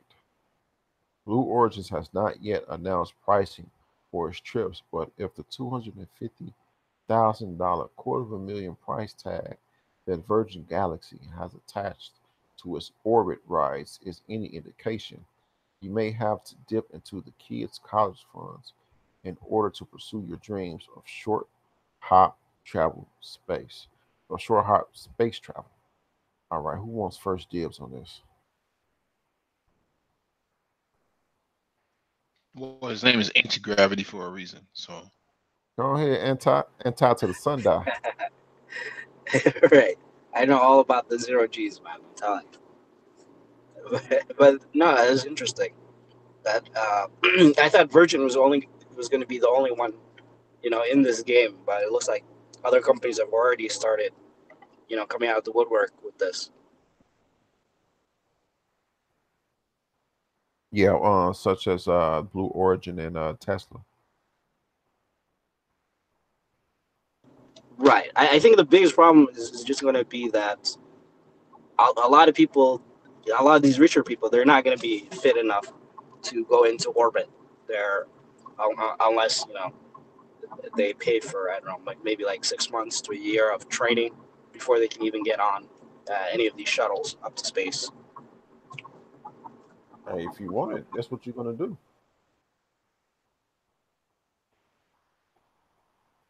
Right, right. So this is the first step, and then eventually, after hundreds, maybe even thousands of launches, uh, then the average person's going to be able to get into the mix.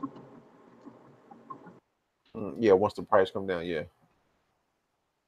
well, I can also see the VR aspect to this too. So whoever goes up first, or whoever tests it out first, will actually record all this interaction and this experience, and then they'll be able to download it to whatever platform it is, and then you'll just pay like $20, $30, or whatever it is, whatever they set the price to, and then you'll be able to view it on your VR headset and get that same experience without actually being there until the price comes down low enough, cheap enough, so that you can actually aboard, or fill out an itinerary for the next deployment. Like a course, like to like a course on Earth to do before you actually do the actual flight. No, you're selling an experience. Okay. Selling a VR experience of actually going into that module, because like the article says, you would have to sell your kid's trust fund or whatever it is, or sell a kidney or something like that. Um, it's going to be so expensive, but there's going to be a lot more companies jumping in, getting involved. And I think we spoke about this, the first test, the first space hangout that we had was that 1 in every 3 startups is going to be a space startup.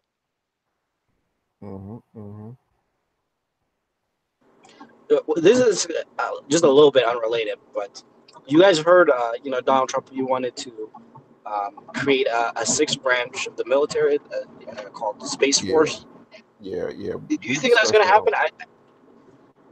You guys already discussed it, because I think it's against a UN, charter pact that they made, that they wouldn't militarize space, but U.S. has gone back on commitments they've made before anyway. So I don't know. What do you guys think? Well, they started that back in the 70s, with Star Wars. Basically, that the Soviet Union was pushing their way into space, and the Americans wanted to keep up. And the Soviet Union was were the first ones to actually get into space. And Khrushchev, which was the president of the Soviet Union at the time, I think in '63 or something like that, he told Kennedy to tell you Americans, get a look at us and keep up with us, because they were the first ones to deploy in space. So it was a space race, and then it became militarized only after the fact, because they were deciding that you can actually weaponize a lot of these satellites and whatnot. So Right, but do they end up ever doing that, where they weaponize the satellite? satellites are weaponized right now. What was that? Satellites are definitely weaponized at this point. Really? Okay, damn. Okay, so Yeah, that I makes think. sense because there's surface satellite railguns. I think the Well, U.S. already because developed. right, because China has something called I think it's called a DF-21, missile. It's an intercontinental ballistic missile that goes into space and then comes back down into out of orbit. It then comes at hypersonic speeds, and you can't stop it. And who was it again? You said China? Yeah, China has something called the DF-21. You can look it up on YouTube. So basically, they launch it into the air, like I mean, into the, the stratosphere, like a regular ICBM, and then what makes it different? You said. It goes up so high that it comes back down at 10 times the speed. So it comes down at 25,000, 30,000 miles per hour. And you really can't stop anything at that rate. I think that's like Mach 5 or something like that, or Mach 4, Mach 5. You don't have a weapon that can stop that. A railgun can't stop that because it's just too fast. The gravity of the gravity's force pulling back down to Earth is what really weaponizes it. And it doesn't need to hit. A lot of people have this misconception about atomic weapons or nuclear weapons, that it has to hit the ground first before it explodes. No, it actually explodes before it even hits the ground. Yeah, that's what torpedoes do. And they actually don't hit their target. They explode right before they hit the target, create an air pocket, and have the whatever vessel collapse in on itself because it can't hold its weight in that air pocket it creates. Yeah, I understand. Yeah. But do they still set up their nukes that way? Because if it explodes into the atmosphere, then that's worldwide radiation. No, worldwide fallout. It explodes before it hits its target. So it only needs to be a mile above ground before it hits the target. Okay, but so you don't mean the one where they deliberately detonate in the air? Right. That's the whole purpose of it. No. I mean, there was ones they used to test it where they would launch it up in, I think, I forget which one it was. Maybe it was like the stratosphere. And then they detonate it like hundreds of miles above the ground.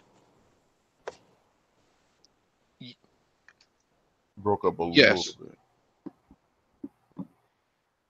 Oh, were we able to hear me? What did you miss? Just a little bit. I think we got the gist though. Okay. No, I mean, do they still have plans for that? Because I feel like that's definitely, that'd be crazy if they just blew it up, in the atmosphere. No, it doesn't blow up in the atmosphere. So it's coming down at the hypersonic. The DF-21 hypersonic is actually it's intercontinental, right? So it launches out of China, goes up into the atmosphere, out of Earth. So between Earth's re-entry point and the actual highest point is, I think it's 65 miles. So it reaches like 35 miles up and then comes all the way back down at twice and 3 times the rate of speed into the radius zone. So what they call blast radius, and then it detonates from there.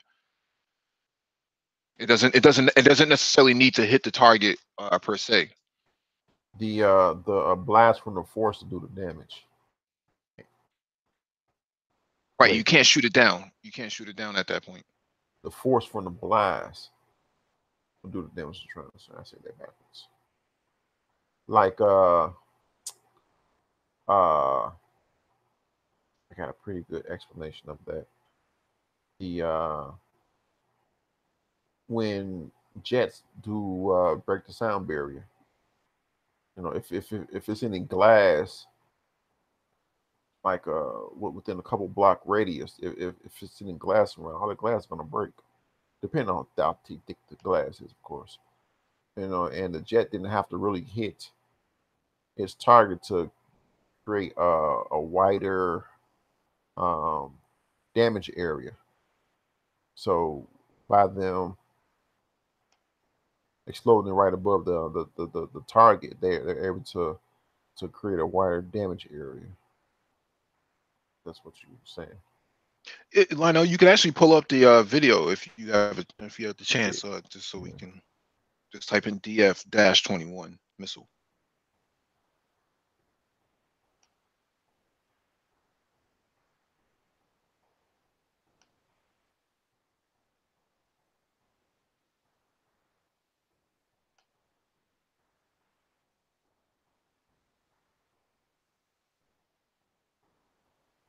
Uh, China's anti-ship ballistic missile. So it's going up high heights right now. So it goes into the edge of space. Hmm. All right, it's turning around. Okay, and then it's going to turn around and let gravity pull it right back down to Earth and create that Mach 5 that you were talking about earlier.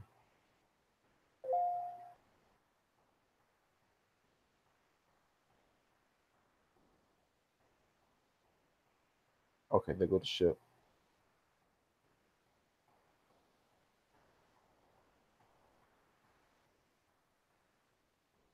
Okay, so they're trying to shoot it down right now. Okay, they the ship sent some missiles to try to shoot it down, but it's too fast for the missiles. Hmm. What you were trying to say? Okay,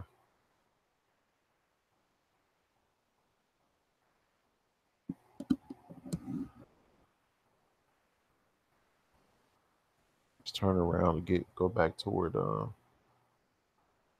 Earth, and it's gonna go for that ship that just shot at it. Hmm. Ooh, it's gonna create a big. Okay, so it's using like thrusters to maneuver the missiles. Golly, Take out your whole entire navy. the whole fleet.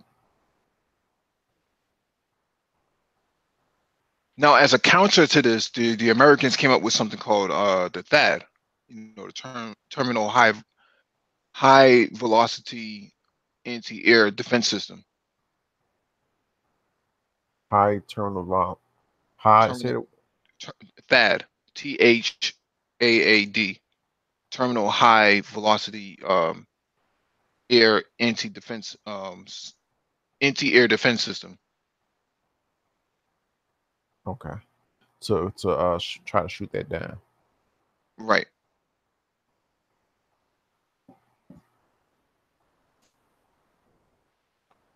It's getting. They're gonna have to militarize space because after a while it's gonna get there. And of course, we all know America. They go back on. Well, they have to protect their satellite communications because their infrastructure is all dependent upon the satellites. Yeah. It's getting good, ladies and gentlemen. It's getting good. Hey, anti to the sun. Do you have any? Anti's gone. What? I ain't been looking at. Okay. Well, he's a snob anyway, so Yeah, he yeah. doesn't. That's how he rolls. So Right. he just Come and leaves and go. doesn't see. Come and go as he pleases. Oh my goodness, that's funny. This is from CNET. I like CNET. NASA readies probe to touch the sun with cutting edge heat shield.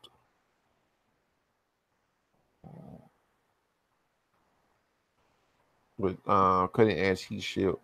Heat shield. It's getting hot in here. Haha. So protect all your probes. For the first time in human history, we are going to touch the sun as NASA prepares for an August the 4th launch.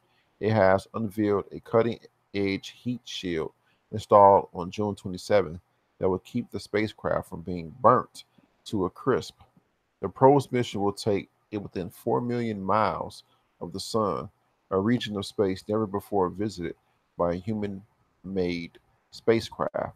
For comparison's sake, the closest that Mercury ever gets to the sun is approximately 29 million miles. Wow. Getting that close to what is essentially a giant ball of fire requires some significant enhancements. That's where the thermal protection system comes in. The heat shield is a rounded carbon fiber composite sandwiching a lightweight carbon foam core.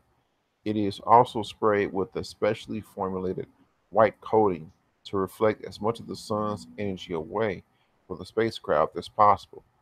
The shield will prevent the core of the spacecraft from being exposed to temperatures reaching nearly 2,500 degrees Fahrenheit or roughly 1,370 degrees Celsius, provided the shield does its job.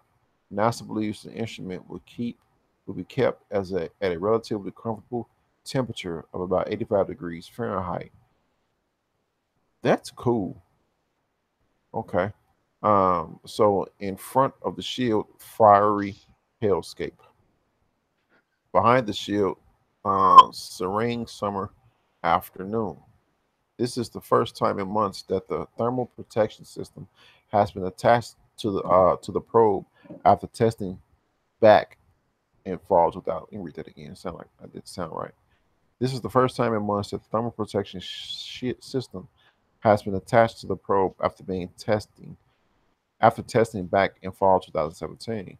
If all goes well and NASA launches in August, Parker will face the unfathomable heat of our solar system star in an effort to sample the corona and teach us more about the inner workings of our sun.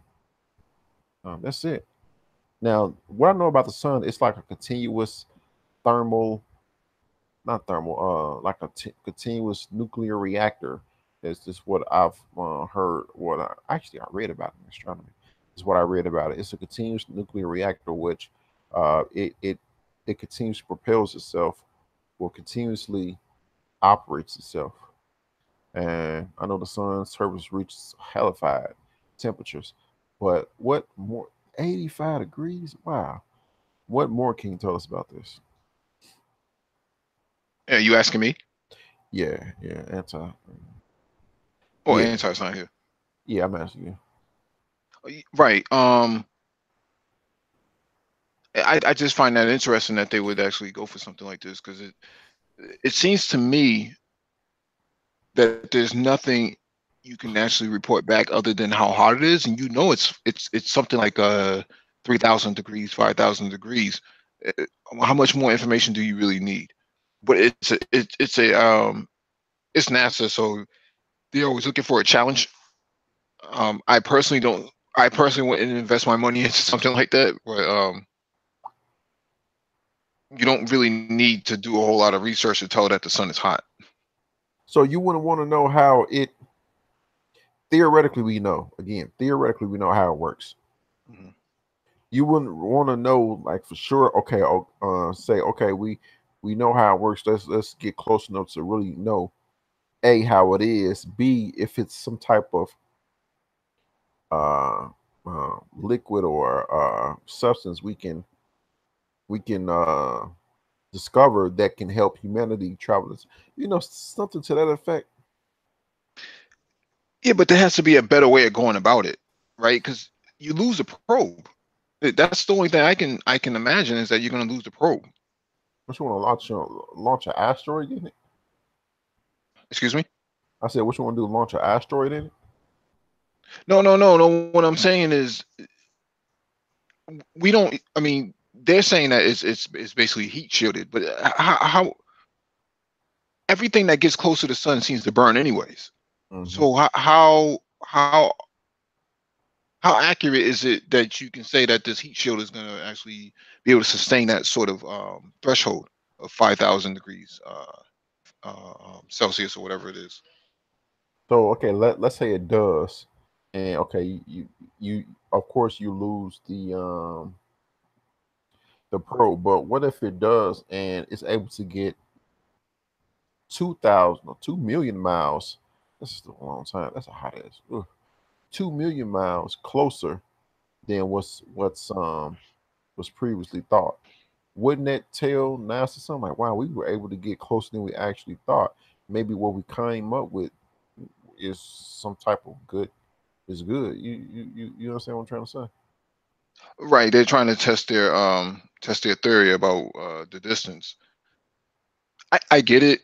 I don't see it as a high priority though. Right, just Okay. that's just me personally. I don't see it as a high priority.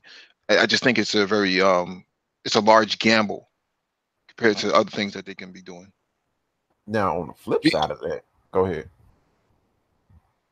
oh, go ahead. Now on the flip side of that, if it don't get 4 million miles close, if it starts to overheat and gets destroyed 8 million miles away, then that can tell you, okay, this thing is more powerful than we thought. You know, Hmm. so It's always two sides. But what were you gonna say? Nothing else. Okay, this is another one from Engadget. Scroll down a little bit. This is from Morelli Moon. Moon. Um, this is from July 3rd. NASA's Dawn spacecraft takes a close up of Ceres' brightest spots. Ceres, in that Ceres is the moon of Saturn, right? I think so. I want to say it is Let's look it up. Google is your friend, right? because those planets got like 27 moons or something like that. Yeah, they do. Okay, Ceres is a larger object in the asteroid belt that lies between the orbits of Mars and Jupiter. Okay, so it's an asteroid belt. Okay. Uh, Making it large. Okay, slightly closer to Mars' orbit. Its diameter is approximately 945 kilometers, making it the largest of the minor planets within the orbit of Neptune. And and in that interesting, people think it's okay. People think okay, there's only these planets. Period. Well, there's a lot more out there. It's that's the real cleaned up version. You only got what 8, 9 planets, but there's other things out there that's bigger than Earth, bigger than Mars. Like this, I'm not saying this is bigger than Earth, but like this series. Well, let's got dive into it before we. The spacecraft is now in its final orbit. For the final orbit around Ceres, the Dawn spacecraft fired its ion engine, possibly for the last time, and dove as close to the dwarf planet as possible to fly merely 22 miles above its surface. That's the closest it's ever been to the celestial body. The lowest altitude it reached before this was 240 miles above the surface, and as you'd expect, the current orbit is producing some of the closest images of Ceres we've ever seen.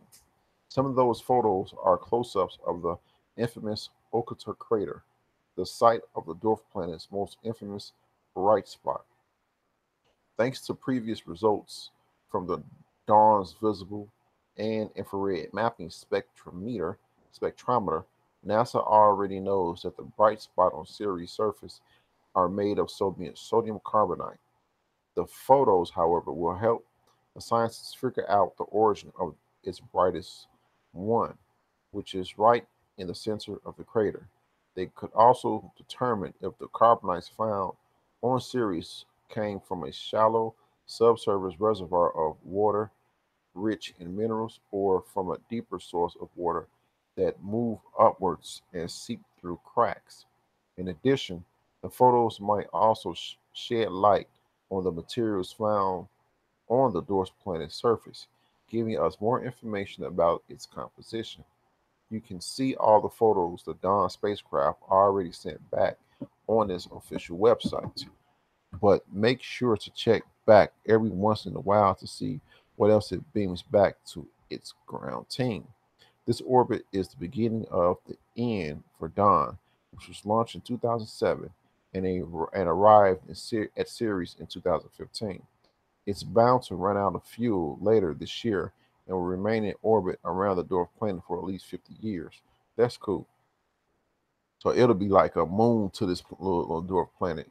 Um, Dawn's principal investigator, Carol Raymond, said in a statement, and I quote, the first views of Ceres obtained by Dawn beckon us with a single blinding bright spot, unraveling the nature and history of this fascinating dwarf planet during the course of Dawn's extended stay at Ceres has been thrilling, and it is especially fitting that Dawn's last act will provide rich new data sets to test those theories. End quote.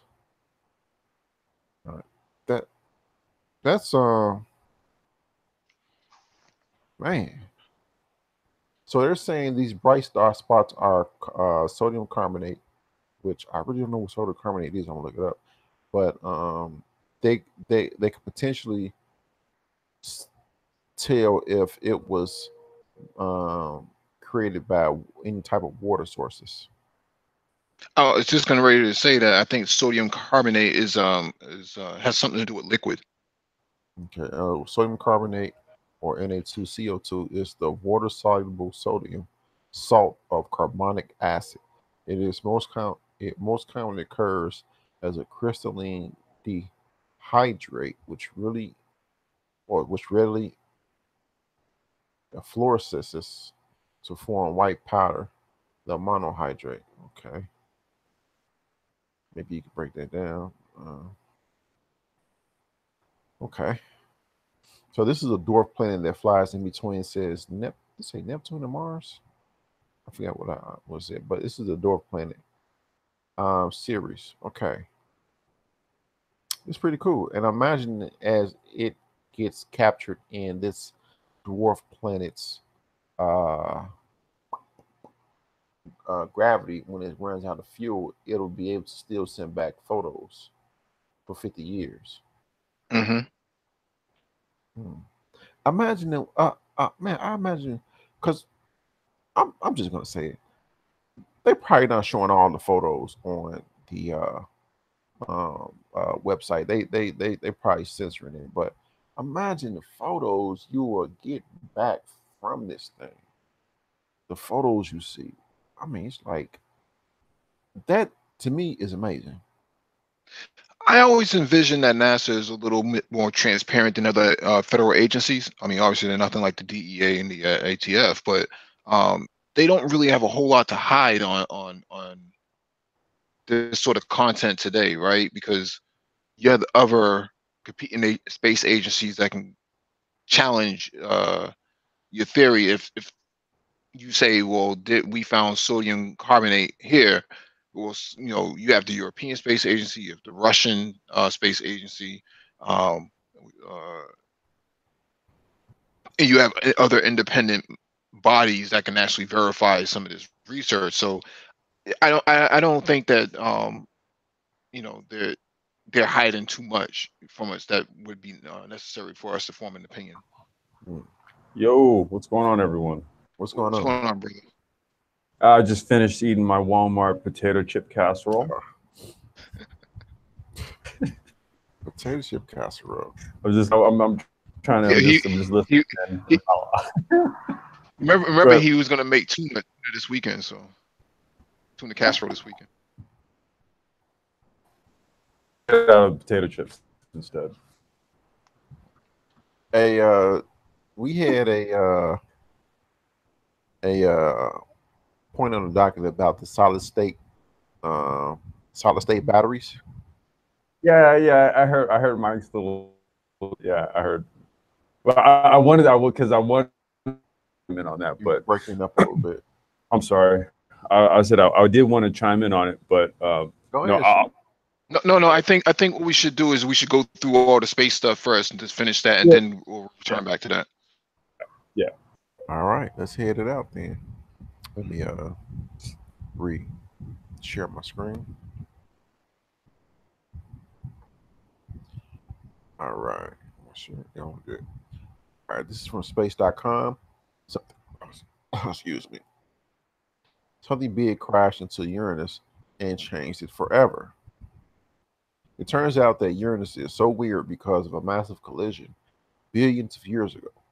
A new study confirms that this collision with a huge object, which was approximately twice the size of Earth, could have led to the planet's extreme tilt and other odd attributes. Uranus, the planet with the unforgettable name, is unique in a number of ways. All the planets in the solar system are spinning more or less in the same way, yet Uranus is completely on its side. Jacob Karigiris, the new study's lead author and researcher at Durham University's Institute for Computational Cosmology in the UK, told Space.com. And this isn't the only thing that makes the planet so strange. Uranus also has a very, very strange magnetic field and it's extremely cold, even though it should be warmer according to Kagiris. In this study, Kagiris and his team of astronomers seek to explain many of the planet's odd features by attributing them to a collision with a massive icy object about 4 billion years ago. To better understand how the impact affected Uranus' evolution, the team used a high-powered supercomputer to run a simulation of massive collisions, something that has never been done before. The study confirms an older study that suggested Uranus's significant tilt was caused by collision with a massive object. My cursor is right there. The researchers suspect that this object was probably a young protoplanet made up of rock and ice. This collision is pretty much the only way that we can explain Uranus's tilt, Kagura said. Amazingly, Uranus retained its atmosphere after the impact.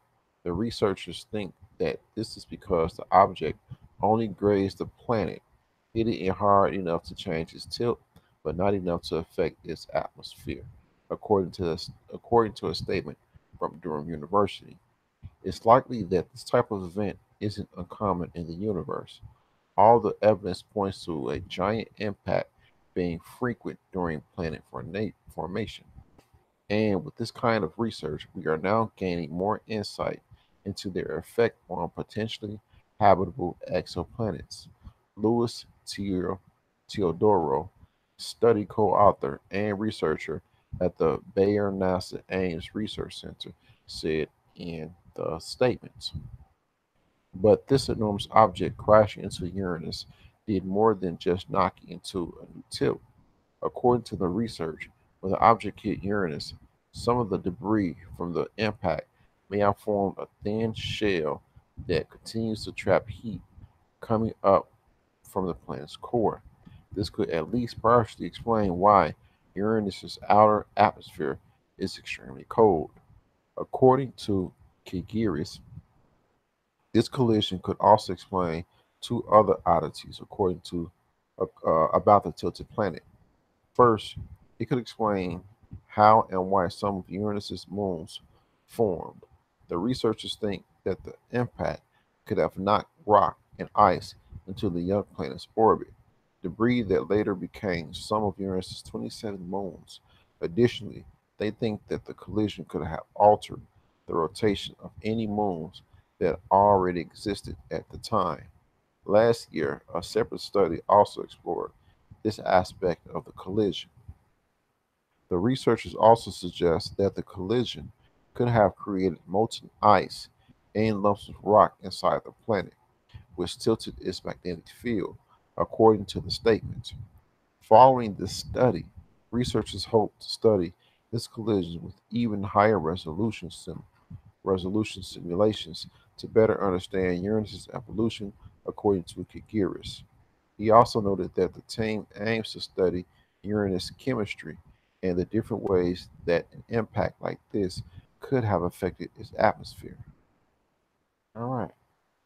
So the blue, well, it's not the blue planet, but Uranus. What stood out? What? Okay, scientists use a high resolution simulation to confirm that an object twice the size of Earth collided with Uranus and altered its tip. Okay, what about this stuck out to you, Mike? Well, the fact that they're doing all this research to figure out why it's tilted, right?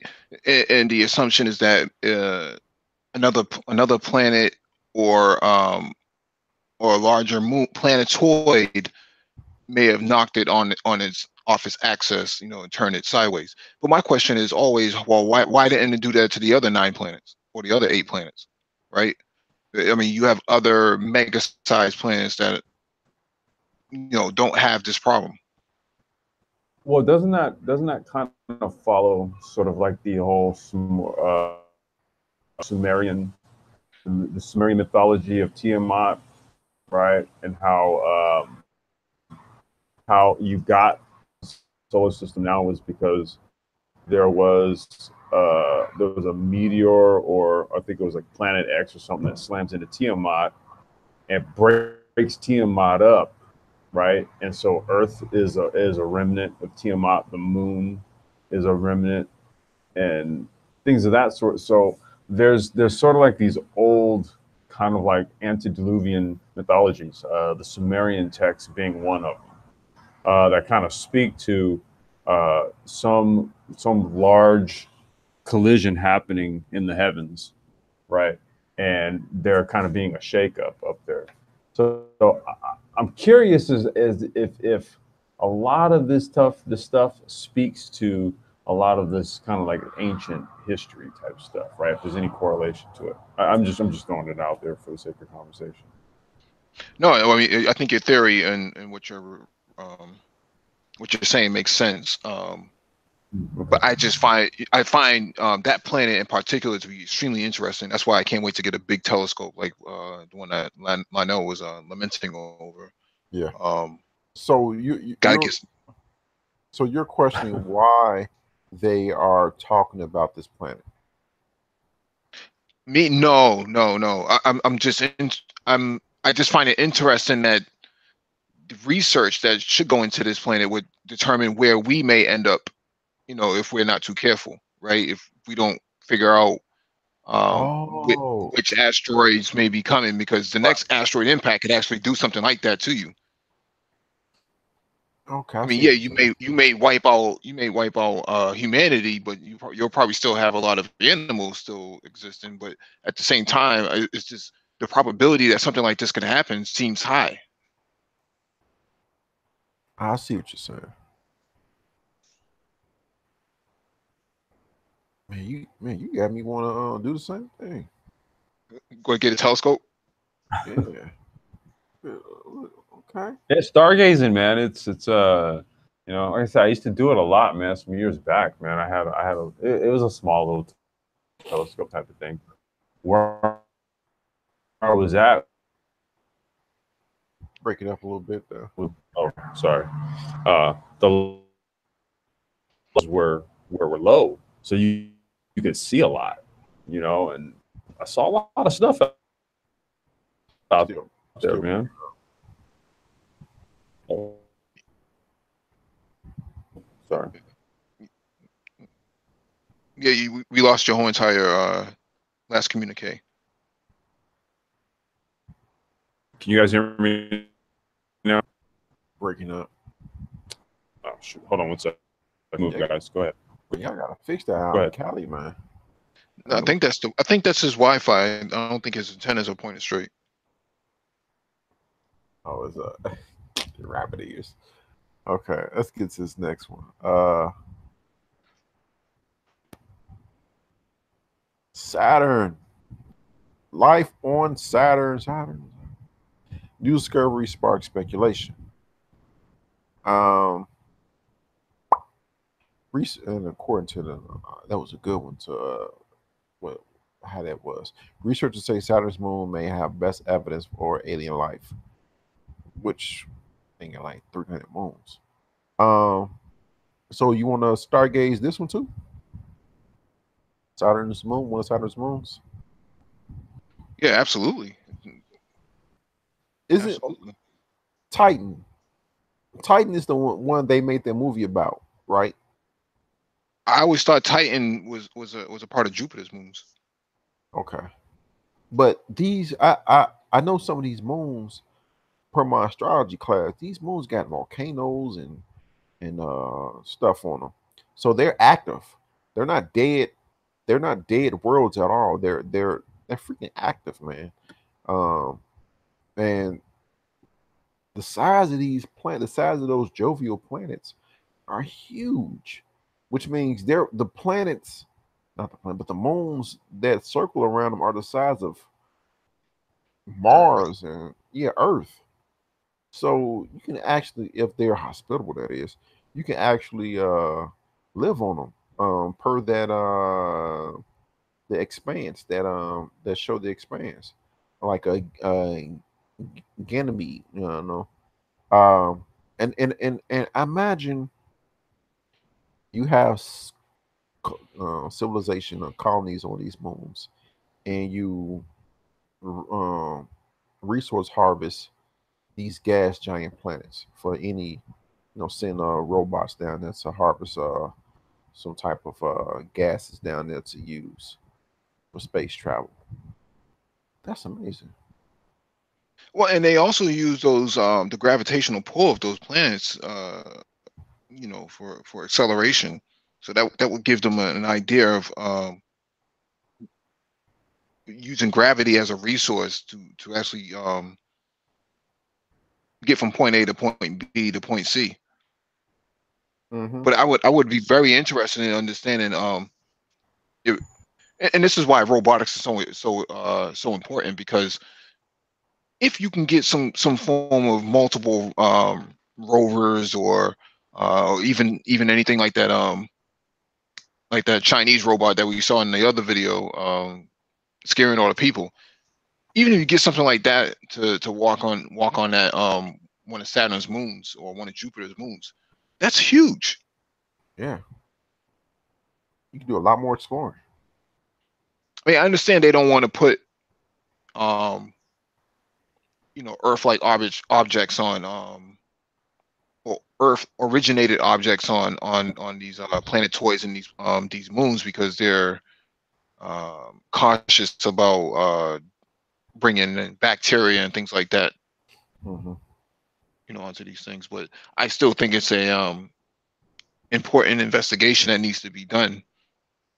But they don't have to bring them back. They could just, send them there and have them work for them and just don't leave there. Have You mean these, like slavery? yeah, robotic slavery. Yeah, go on Titan series and Ganymede and explore and tell us what you discover. It's only a matter of time for the AI start having their own little civil rights movement. Hey, that's what happened in the movie Her, with Joaquin Phoenix. Uh, uh, he got so attached to his operating system, it created a problem, and all the AIs say, you know what, we think we gonna leave, and everybody they all left. They're gonna say, oh, it's just gonna be AI union. Civil rights movement, AI civil rights movement. That's hilarious. They're gonna work on the expressway like they did in Chicago out here. Stupidest fucking thing ever. Imagine, yeah, imagine your AIs having revolution saying we're not going to be dishwashers. Give us our rights. Fuck. Oh my god. Oh man, the rabbit hole. Right. Rabbit hole goes deep, man. Goes really, really, really deep. Mm-hmm. May not want to go there. All right. So, our last one before we get to the batteries. This is from Engadget.com. The wreckage of a few ancient planets formed the asteroid belt. A new study finds 85% of the asteroid belt came from 5 or 6 planetoids. Now, planetoids are smaller planet-like formations, right? Anybody? Correct. All right, cool. It's exciting to watch Japan's Hayabusa 2 craft close in on its chosen asteroid and start surveying it from up close. But we still, but we still can, but we can still learn things about them from down here. A new study has determined that 85% of our solar system's asteroid belt between Mars and Jupiter is made up of the remnants of 5 or 6 ancient small planets. The study appeared today in the journal Nature Astronomy, and according to its lead author, University of Florida theoretical astronomer, whatever, Stanley, Astronomer. yeah, Stanley Dermott, the remaining 15% could end up being from the same handful of very old planets. The origin of the asteroid belt could tell us more about Earth, but more pressingly, those hunks of rock and mineral occasionally peel off and hurtle toward our own planet. These large bodies whiz by the Earth. So of course we're very concerned about how many of these there are and what types of materials are in them. Dermot said in a press release, if ever one of those comes toward the Earth and we want to deflect it, we need to know what its nature is. And I'm guessing he said it because um, all asteroids are not the same. Some is, hard like iron or even harder, but some are soft. Where just like in that asteroid week, they were saying, the guy was saying, you got to know what what they're made of, because if you whatever you shoot to deflect it, it'll deflect one, but it'll blow up another one because it's so soft. The material is made out of, the minerals is made out of, is so soft. I don't know if that's what he was trying to say.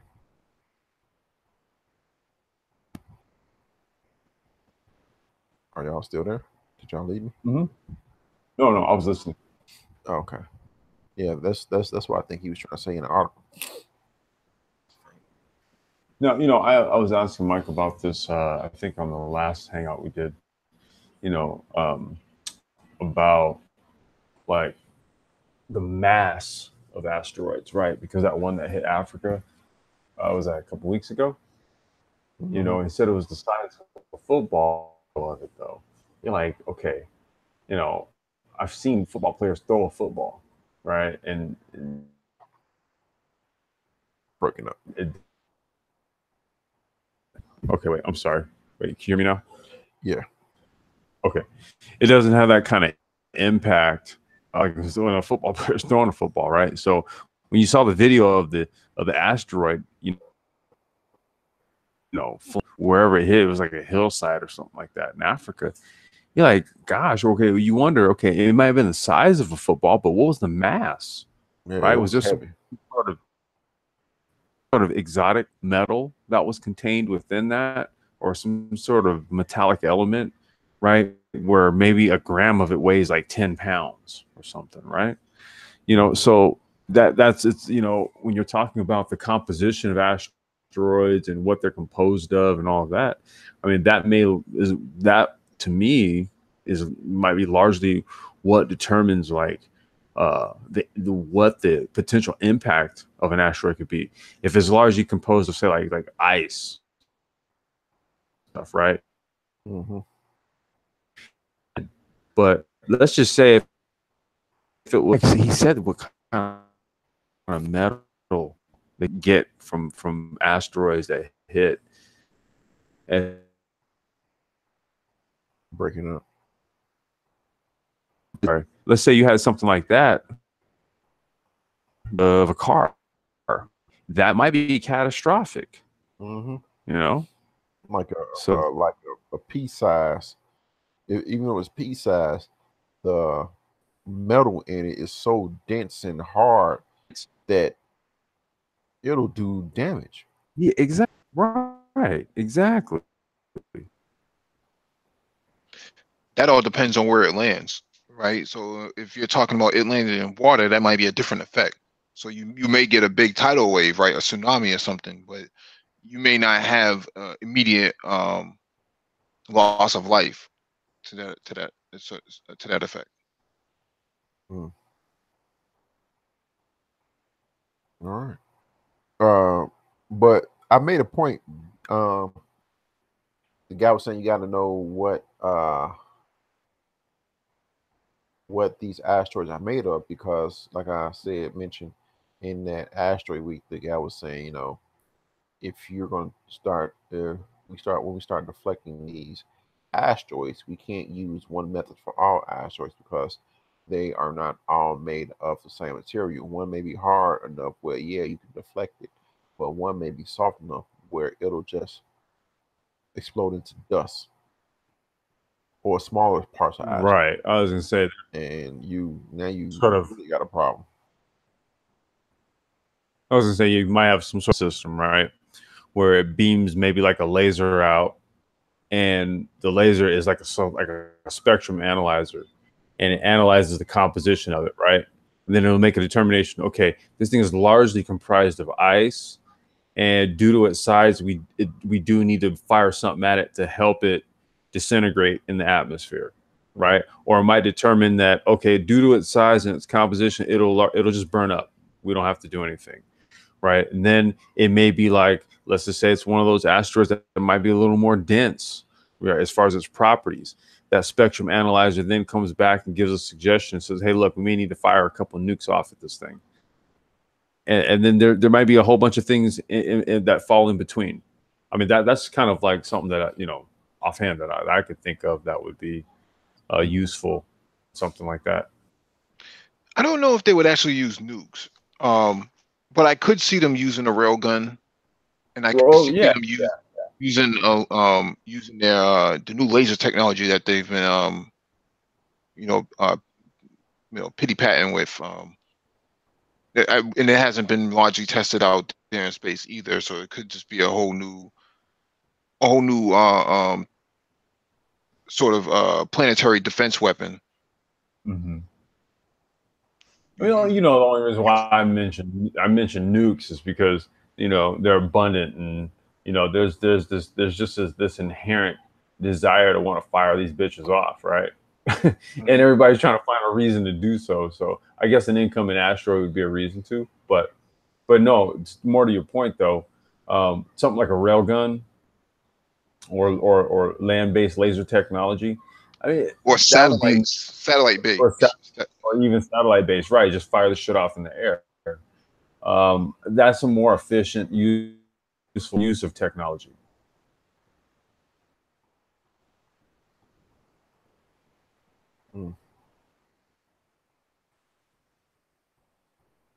Well, it's open mic night, so. Well, we haven't gone back over. Oh yeah, the battery. Yeah. Go ahead, Complex. This You can pull the video back up, right? Yeah, I'm finding it while I'm trying to talk at the same time. Solid state. Yeah, sorry, solid state. Solid state batteries, so like graphene and all that type of stuff. Yeah. Sorry, guys, that's my daughter in the background. Oh no, we're used to it. All right. I don't know if you can see the video, but this is cool, man. Mm-hmm.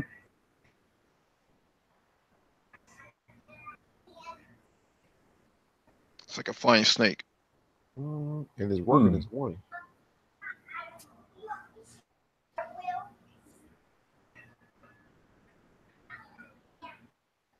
But the technology is only good enough. The battery technology is only good enough for 3 minutes, which is terrible.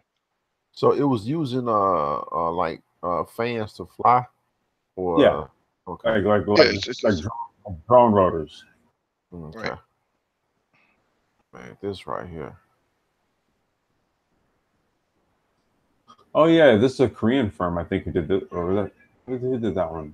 I think it was a Korean firm who did that robot right there.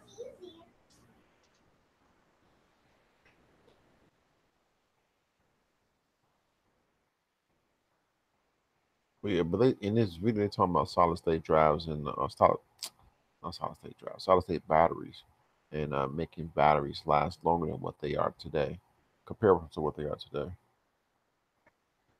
Oh, I'm sorry. Repeat that line. I was saying in the video, they're talking about solid state batteries and trying to have batteries last longer and in more extreme climates. Oh yeah. And comparable to what they are today. Mm-hmm.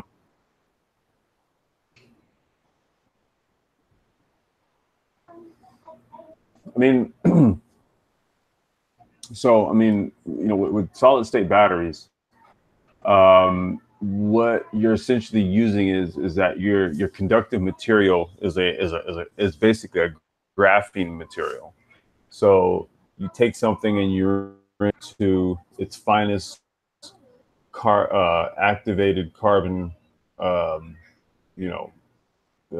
finest carbon particles that you can get from this, you can then utilize as sort of like as a base, as a transistor base, right, in a solid state battery. So you just sandwich it in between your cathode and your anode.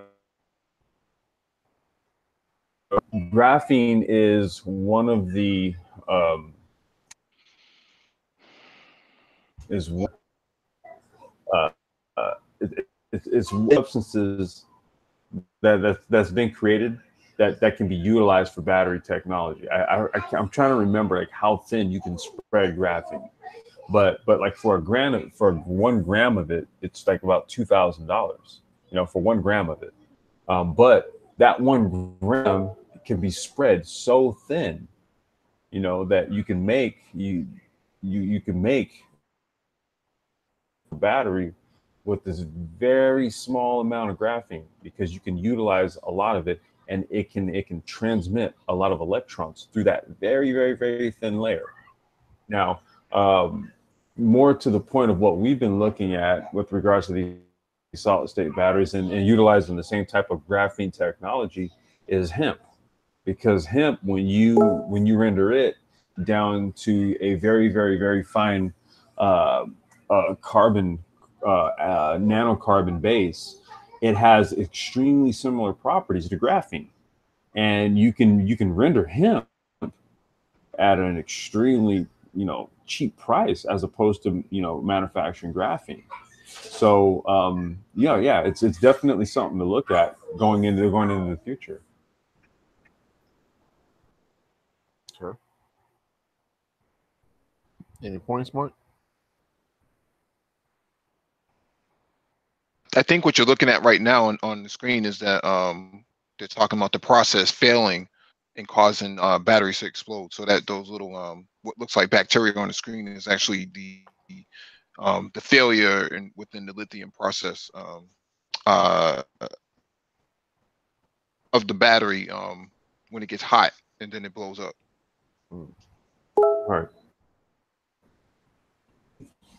And activated carbon-based nanocarbons are more of a stable. They're more of a stable material to use for batteries.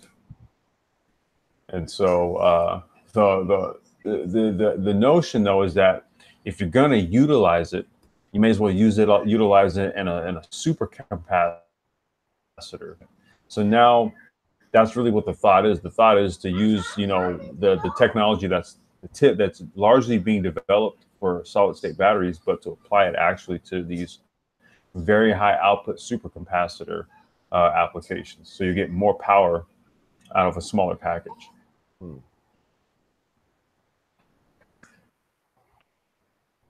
Tesla. Right. Panasonic actually makes Tesla's batteries, so it seems like a lot of heavy labor is actually being done by I guess Japanese firm Panasonic.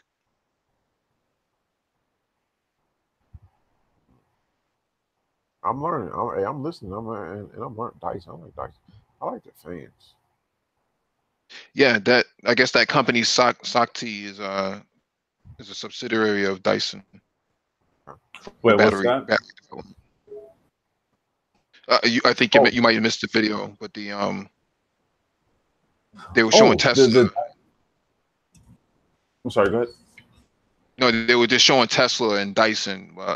There's a company called Sakti that's a subsidiary of Dyson, and then you have Panasonic that has been doing a lot of the battery development for Tesla. Yeah, yeah. Well, the thing about Dyson is that they actually own a few patents on battery technology. And so I remember when they made the announcement about 2 years ago that they were going to get into the vehicle market. Crazy, right? But then it came out that actually Dyson there's a subsidiary that owns some battery technology patents, some solid state battery technology patents. Mm-hmm. And so, yeah. Well, I think going forward, I think these companies like Dyson and Tesla, I think they're gonna the larger portion of their revenue is gonna come from licensing the technology. Mm-hmm. Yeah. Don't even bother getting involved. Just like Microsoft doesn't want to make computers, they just sell the operating system. The whole idea with a lot of this stuff here, make the prototype. I remember meeting with some investors when I was trying to put my electric vehicle project together about 3.5 years ago, and their whole thing was make the prototype before you crowdfund, right? Make it beforehand. So it's easy to sell it, to do all those things after you have a working model or you have patents or you have something like that. So yeah, if Dyson made really to solicit some sort of investment or some sort of interest in an EV partnership where yeah, what they their battery technology to a pre-existing manufacturer who's ready any sort of electric vehicle design right off their 60 to 60 days.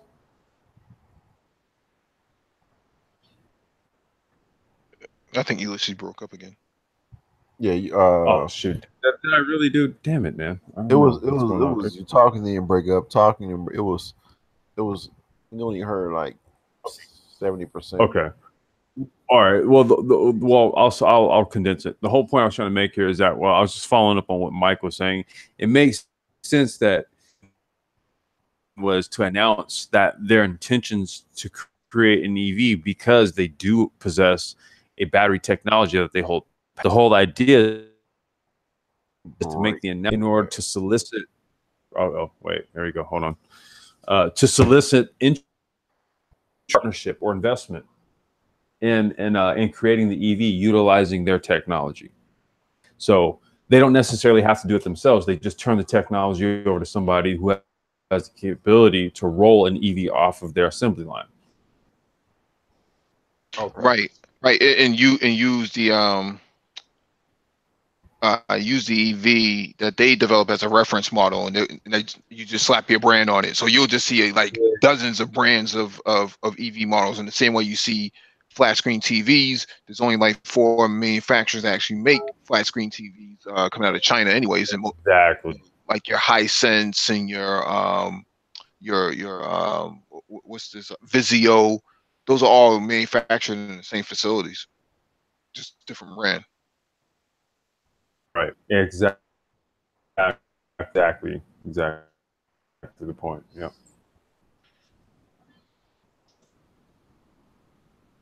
And Ulysses, I think you also missed out on the China autonomous vehicle. Oh yeah. Is that the bus? The bus that fully autonomous bus? Mm-hmm. No, there was actually multiple cars. There was actually multiple cars that were going to be using level 4, level 5 technology with all these cameras on them. They had a Lincoln MKZ, I think that's what they call it. Mm-hmm. Quite a few American cars there, and they were retrofitting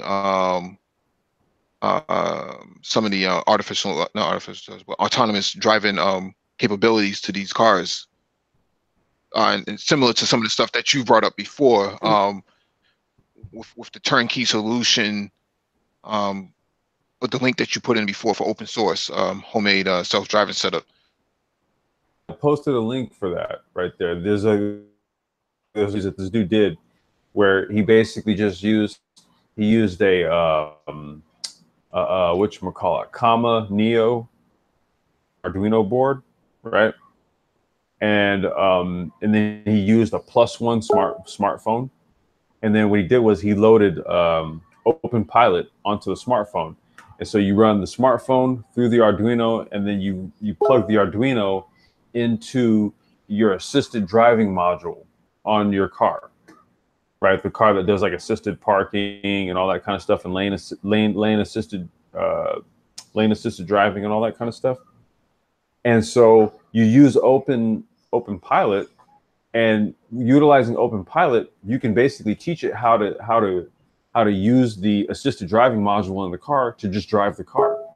And the dude does like a three-part series on how to put it together. Then he puts it in the car, he road tests it, then he calibrates it, man. And it's insane. So you got dudes that are just hacking their cars and making them self-driving vehicles like right now.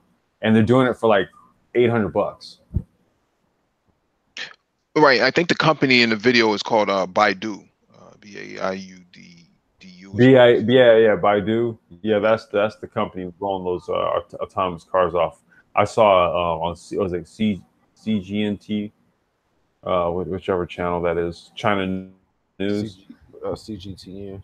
Yeah, CGTN. I saw like a little press release or something like that where they were rolling the cars off the assembly line. Yeah, this kid right here, he hacks his 2014, I think, or 2015 Honda Civic, and it's his buddy's like filming him, and he's sitting there, dude, hands off the steering wheel, dude, and the car's driving itself.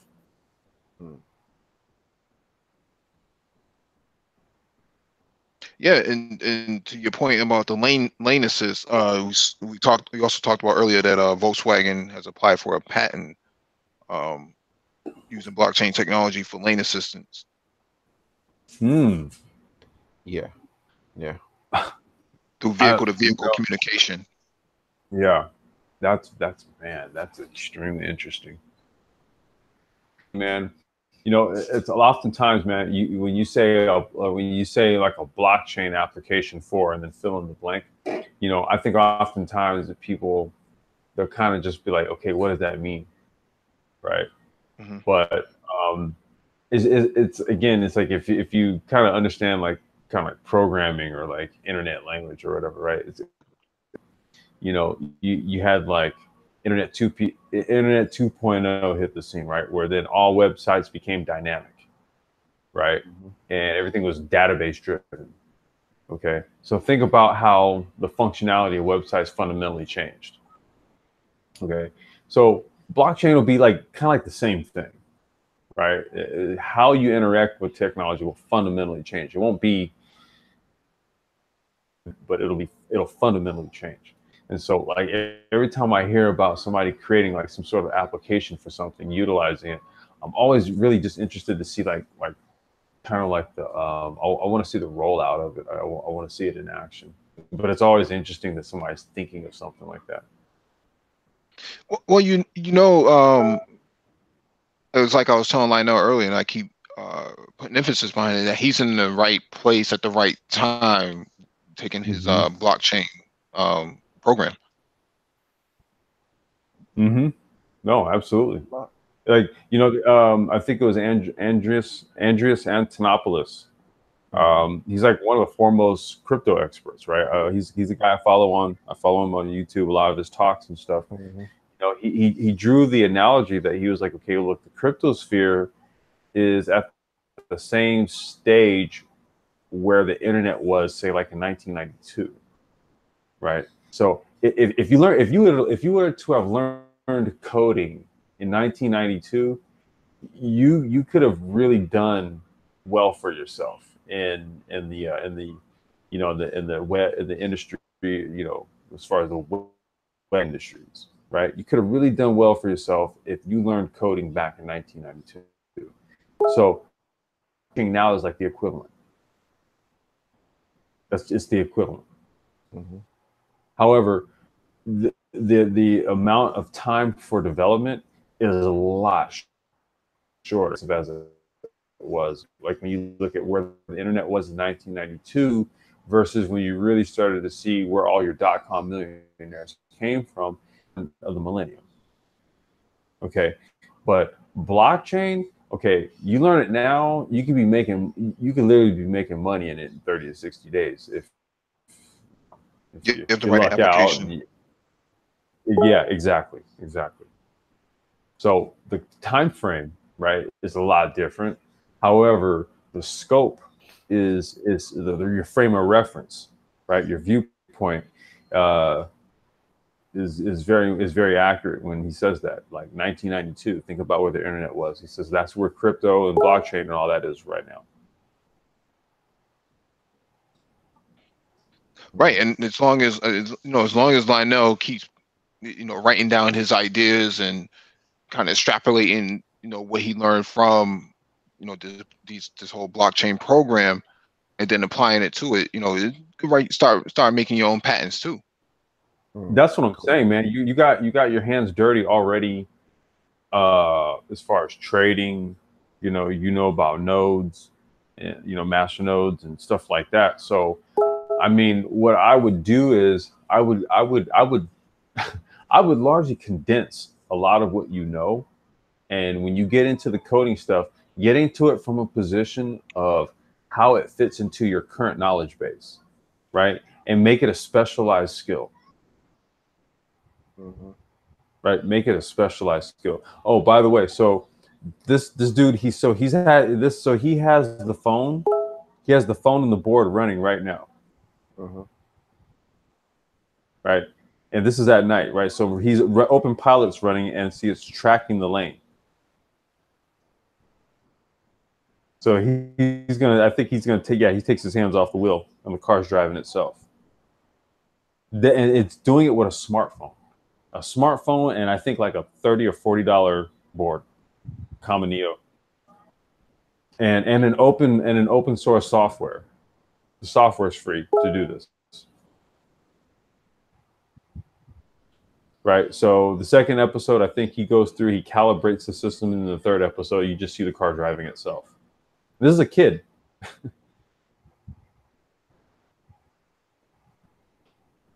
That's pretty cool, bro.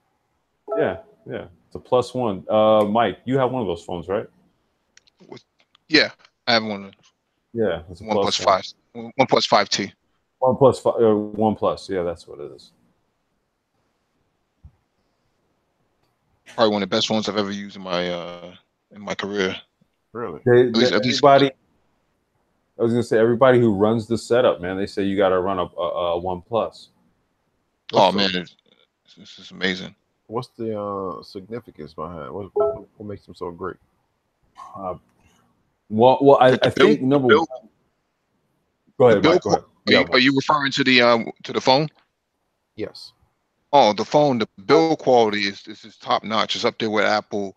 The performance, it never slows down. I can run it like it's a desktop computer. It's just so fast.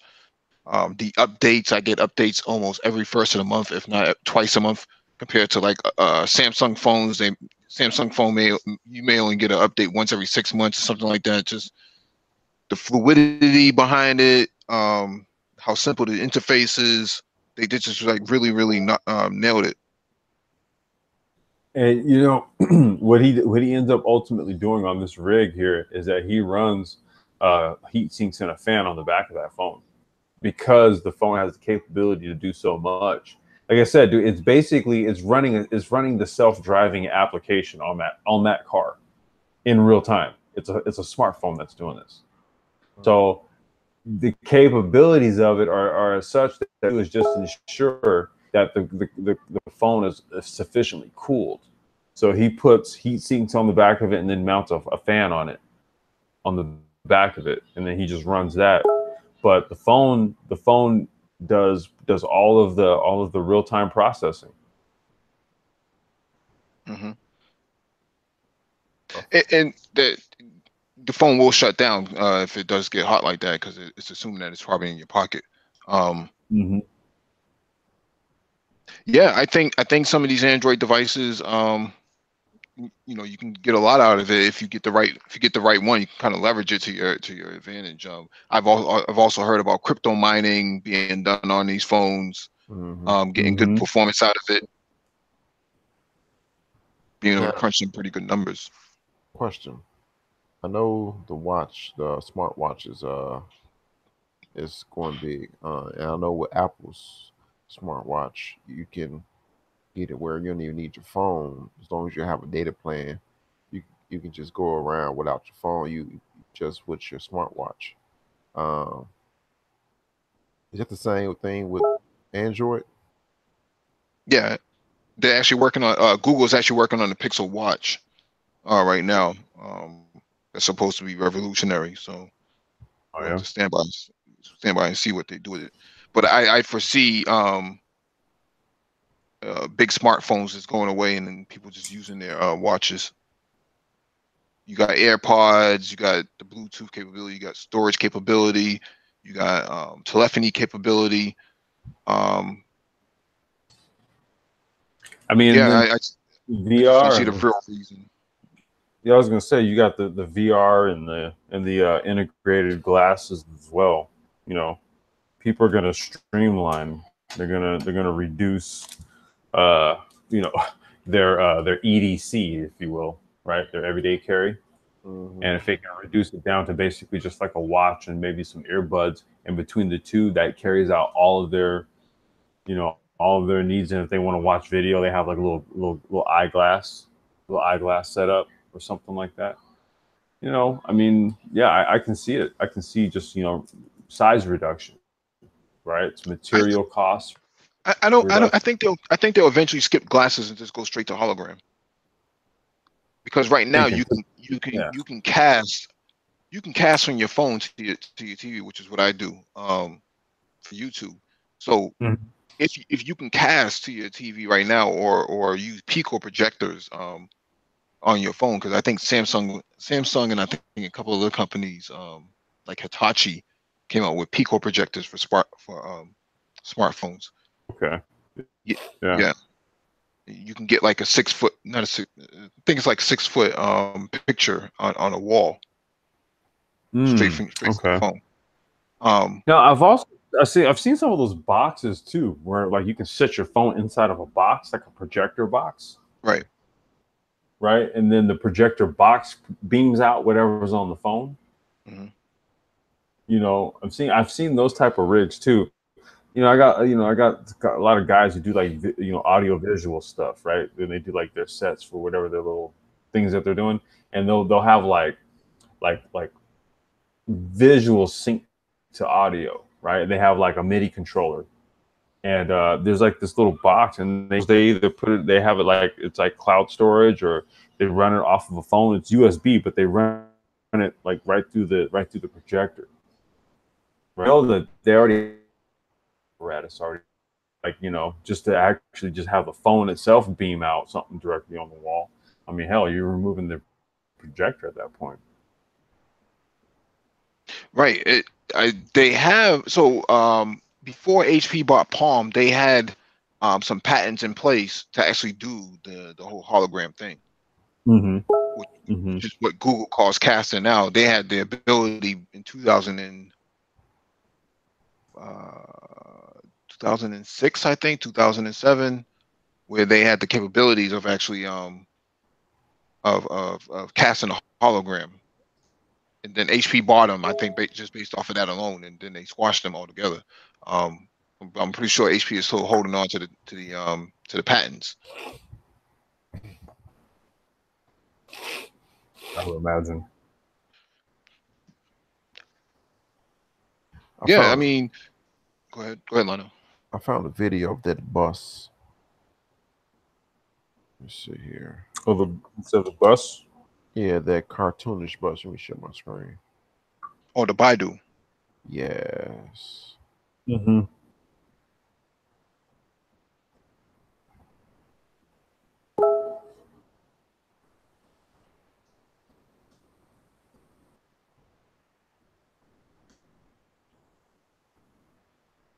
I would say, if you're so inclined to do so, go on kick back on the couch tonight, throw on some Adult Swim, and watch some of the anime that they show, right?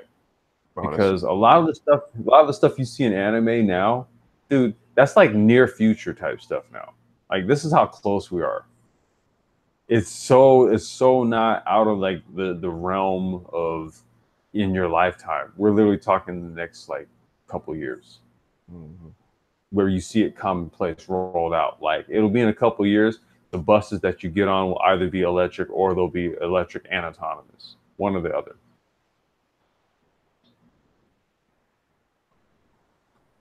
It's pretty cool how, let me go back to the video, how they got this. It's going around. It's just like, okay, you're going to start to see these everywhere. It's pretty straightforward. I like this. Now, Mike, wasn't that the same that caused a fatality in Vegas? Not to my knowledge. I think the It looks similar. Okay, I'm not implying that it's that particular one, but yeah, the bus that I saw was back in maybe like April or March. There was some self-driving bus that was driving around in Vegas, and I think it like hit somebody on the strip and killed them. I thought that was a Volvo. Was that a Volvo? Oh, okay. Yeah, I was under the impression that was a Volvo with the Waymo software or Waymo technology built into it, and it hit somebody down there. I wasn't aware that it was completely autonomous bus. Yeah, there was in Vegas, there was an autonomous bus that hit somebody and killed them. And I remember seeing a picture of the part of the bus, like just basically it was in the street and they had it kind of like taped off, and it looked similar to the Baidu. Not saying that it's the same one. I was just wondering if that was a Baidu bus. I'll have to look into that. All right. Any other points that want to be made? I guess one last point to make on the solid state batteries thing. Well, I don't have the link readily available at the moment. However, this will be in the video and on the record, so people can check it out. A really good vlog that I'm subscribed to, and I know Mike is subscribed to it also. It's called Transport Evolved. You can look up the channel on YouTube. I think the chick's name is Nikki Gordon Hayward, or what's her name? I think she's British or I something. don't remember her name. I'm gonna look it up. Yeah, she's British. She lives in Oregon now, right? And so she covers the whole EV industry from Oregon and through her channel. Man, like she is on top of her game when it comes to like the latest news, and like when stuff drops, she'll drop a video like letting you know what's going on. So a lot of what we talk is not hyperbole. It really isn't. It's real tech, and it's looking to make an entrance into the market. There's a number of companies that are taking a number of approaches, but we keep our eyes on it because this is what's going to be commonplace pretty soon. So Transport. Let me look. Scroll up. Transport Evolved. That's her right. That's it, right. We'll just let them see it for themselves. Transport Evolved, cleaner, greener, safer, smarter. Mm-hmm. All right, yeah. So, with that said, thank you all for tuning in to this Saturday edition of Space and Technology. That's going to be the new title for the show. Absolutely. We'll catch you all Wednesday for As the World Turns. Wednesday. Wait. We're not doing Monday? No, because I got that. My class starts Monday. Oh, that's right. You got class starting. Okay. Yeah. So man, you messed already, man. Say what? You messing up the rotation already? Well, I wanna see how it goes, before I implement it into the schedule. I wanna throw wrenches everywhere. No, you good. So we'll catch you all Wednesday for As the World Turns Wednesday, where we talk about geopolitics. And with that said, absolutely. I'll see you all later. Peace out.